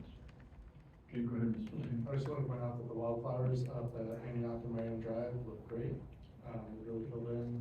I know we talked about it, a little scraggly to start, but all the little wildflowers look great right now, so thank you for that. I'll share that with the crews. Any other questions from Mr. Ringo? Okay, see no other questions, and then there is no executive session this evening. Getting down to number X, it's, I would entertain a motion for adjournment. Mr. Red? Oh, gosh, good job. I'm just, for you, Mr. Red. We're different girls. Yeah, good job, Rich. Mr. Red's gonna be next, I know, I'm just waiting for her, I was a little ahead of myself. All right, well, Mr. Mayor, I move that we adjourn. Okay, we have a motion by Ms. Yadrich. Oh my God. Mr. Codenmeyer. Mr. Mayor, second. Madam Clerk, we have a motion second. All in favor? Aye. Meeting is adjourned. Thank you. Guys are trying to mess with me.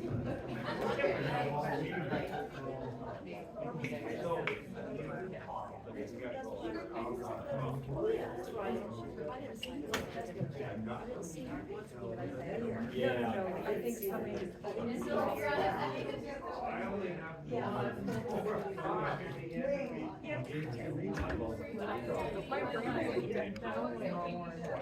No, we love that question.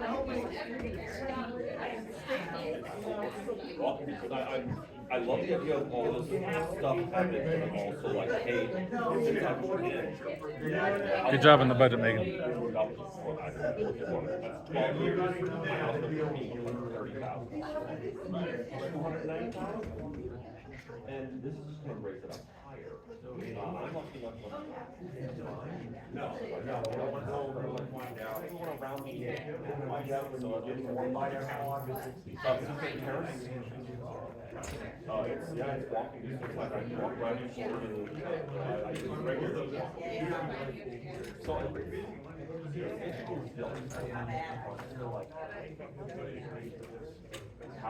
yeah, and then there's apartment buildings up north where I'm at, I'm sure are going to raise it, the housing bubble doesn't pop.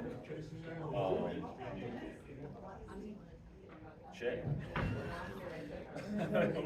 Double sword.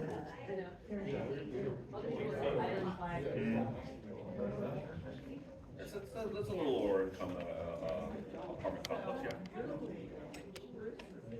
I think they're technically, are they out of the Merriam? No, everything's south of the Indian church is still Merriam, right? Yeah, I've not. Right where I should put it.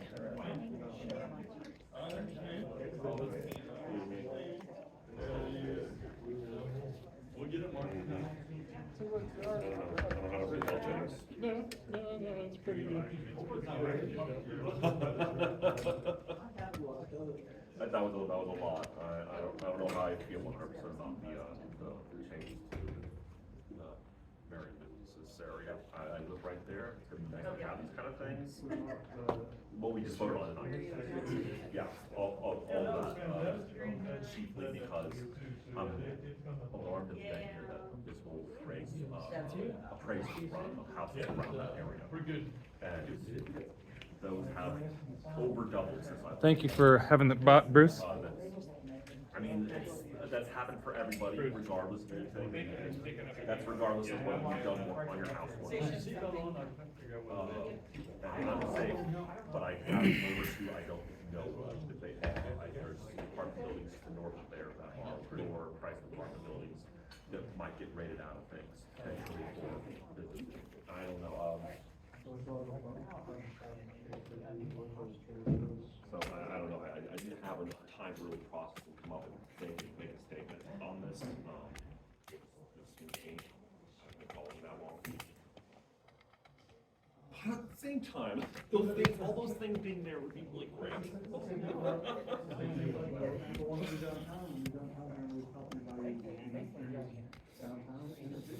Yeah. Yeah.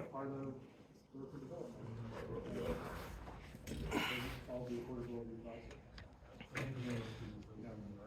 50 houses in Merriam, talking about it in, it's all house.